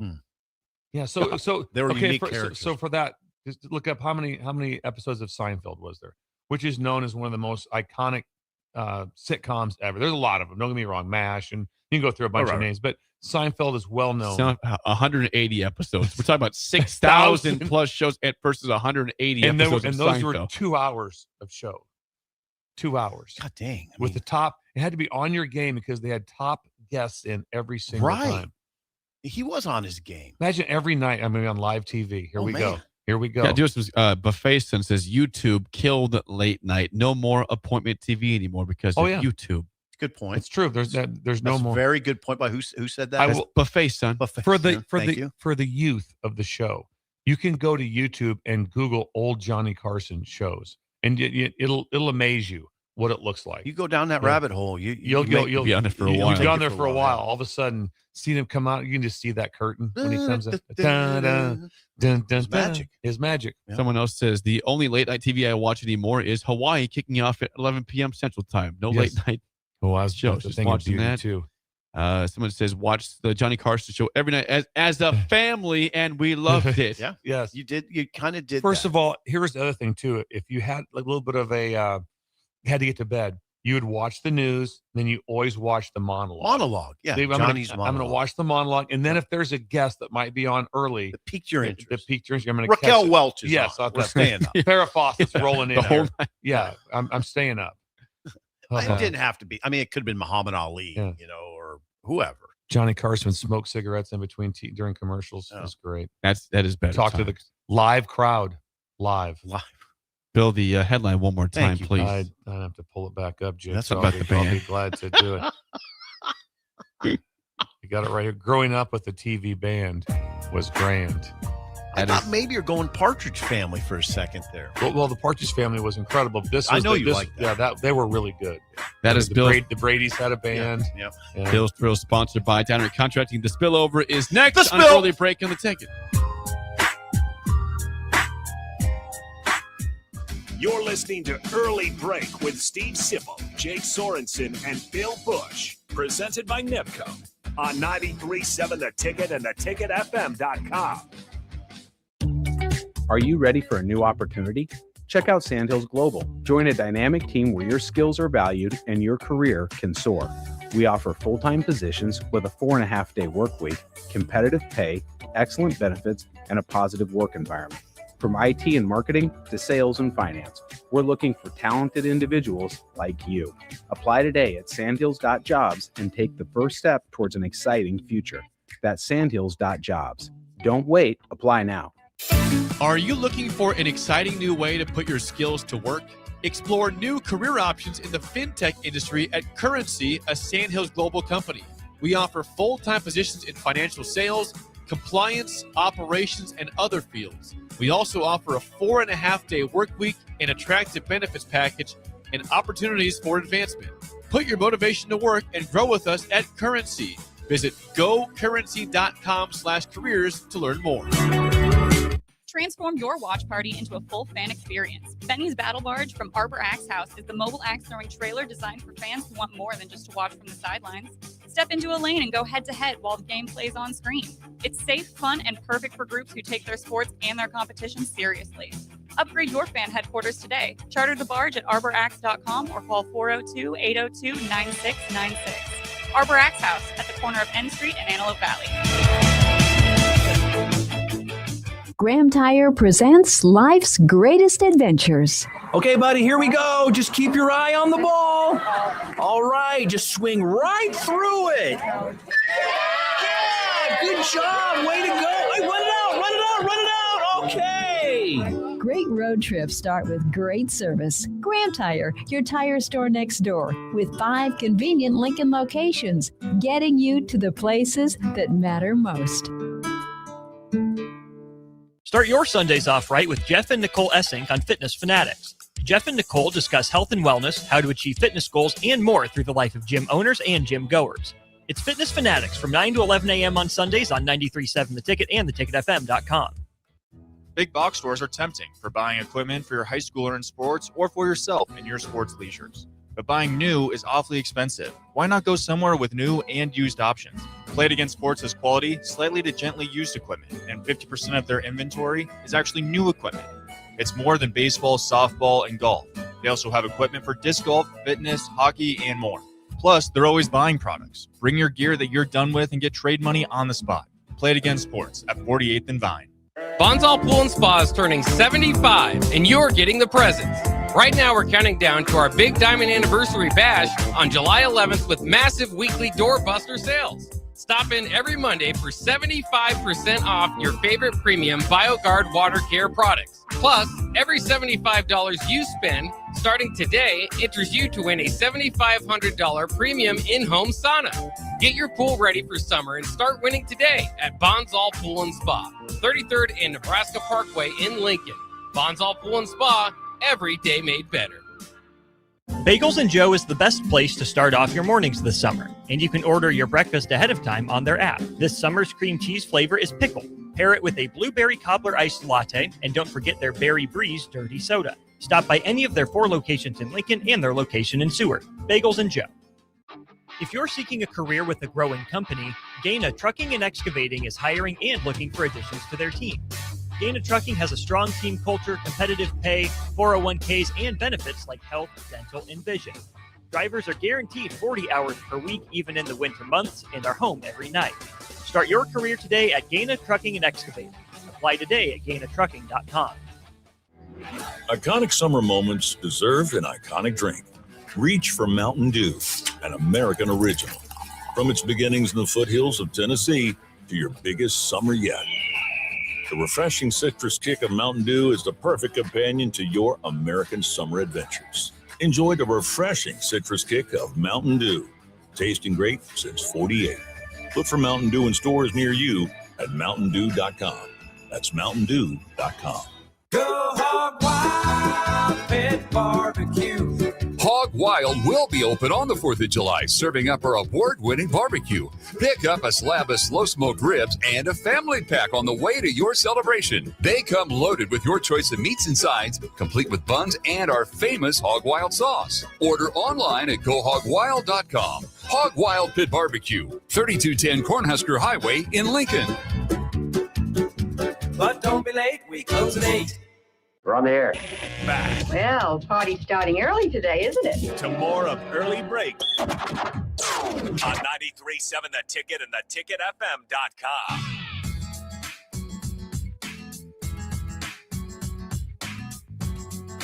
It is time for the spillover, sponsored by Raising Cane's. Kick it with Cane's all tournament long. Raising Cane's and USA soccer legend Landon Donovan have partnered to serve fans cook-to-order chicken fingers, fries, Texas toast, and the true MVP, Cane sauce. Whether it's kickoff, halftime, or a post-game victory meal, you can't go wrong with Raising Cane's. Raising Cane's chicken fingers, one love. USA again tonight plays against Bosnia, 7 p.m. on Fox in the World Cup, round of 32. 7 p.m. on Fox. I'll be watching that. I think I will also be watching this evening.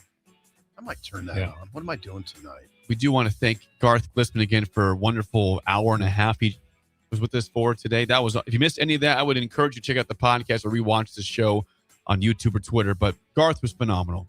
You want to re-listen it because there'll be different. things that I'll re-listen to it because I maybe even missed. But he had some incredible answers, and maybe even if you don't agree with them, you had to at least pause and be like, "Hold it, that was pretty interesting." There's an incredible amount of knowledge and things that, as a college football fan, you should know that you'll listen to it and go, "Okay, now I understand this." If you already understand it, you'll understand it more clearly after listening to him.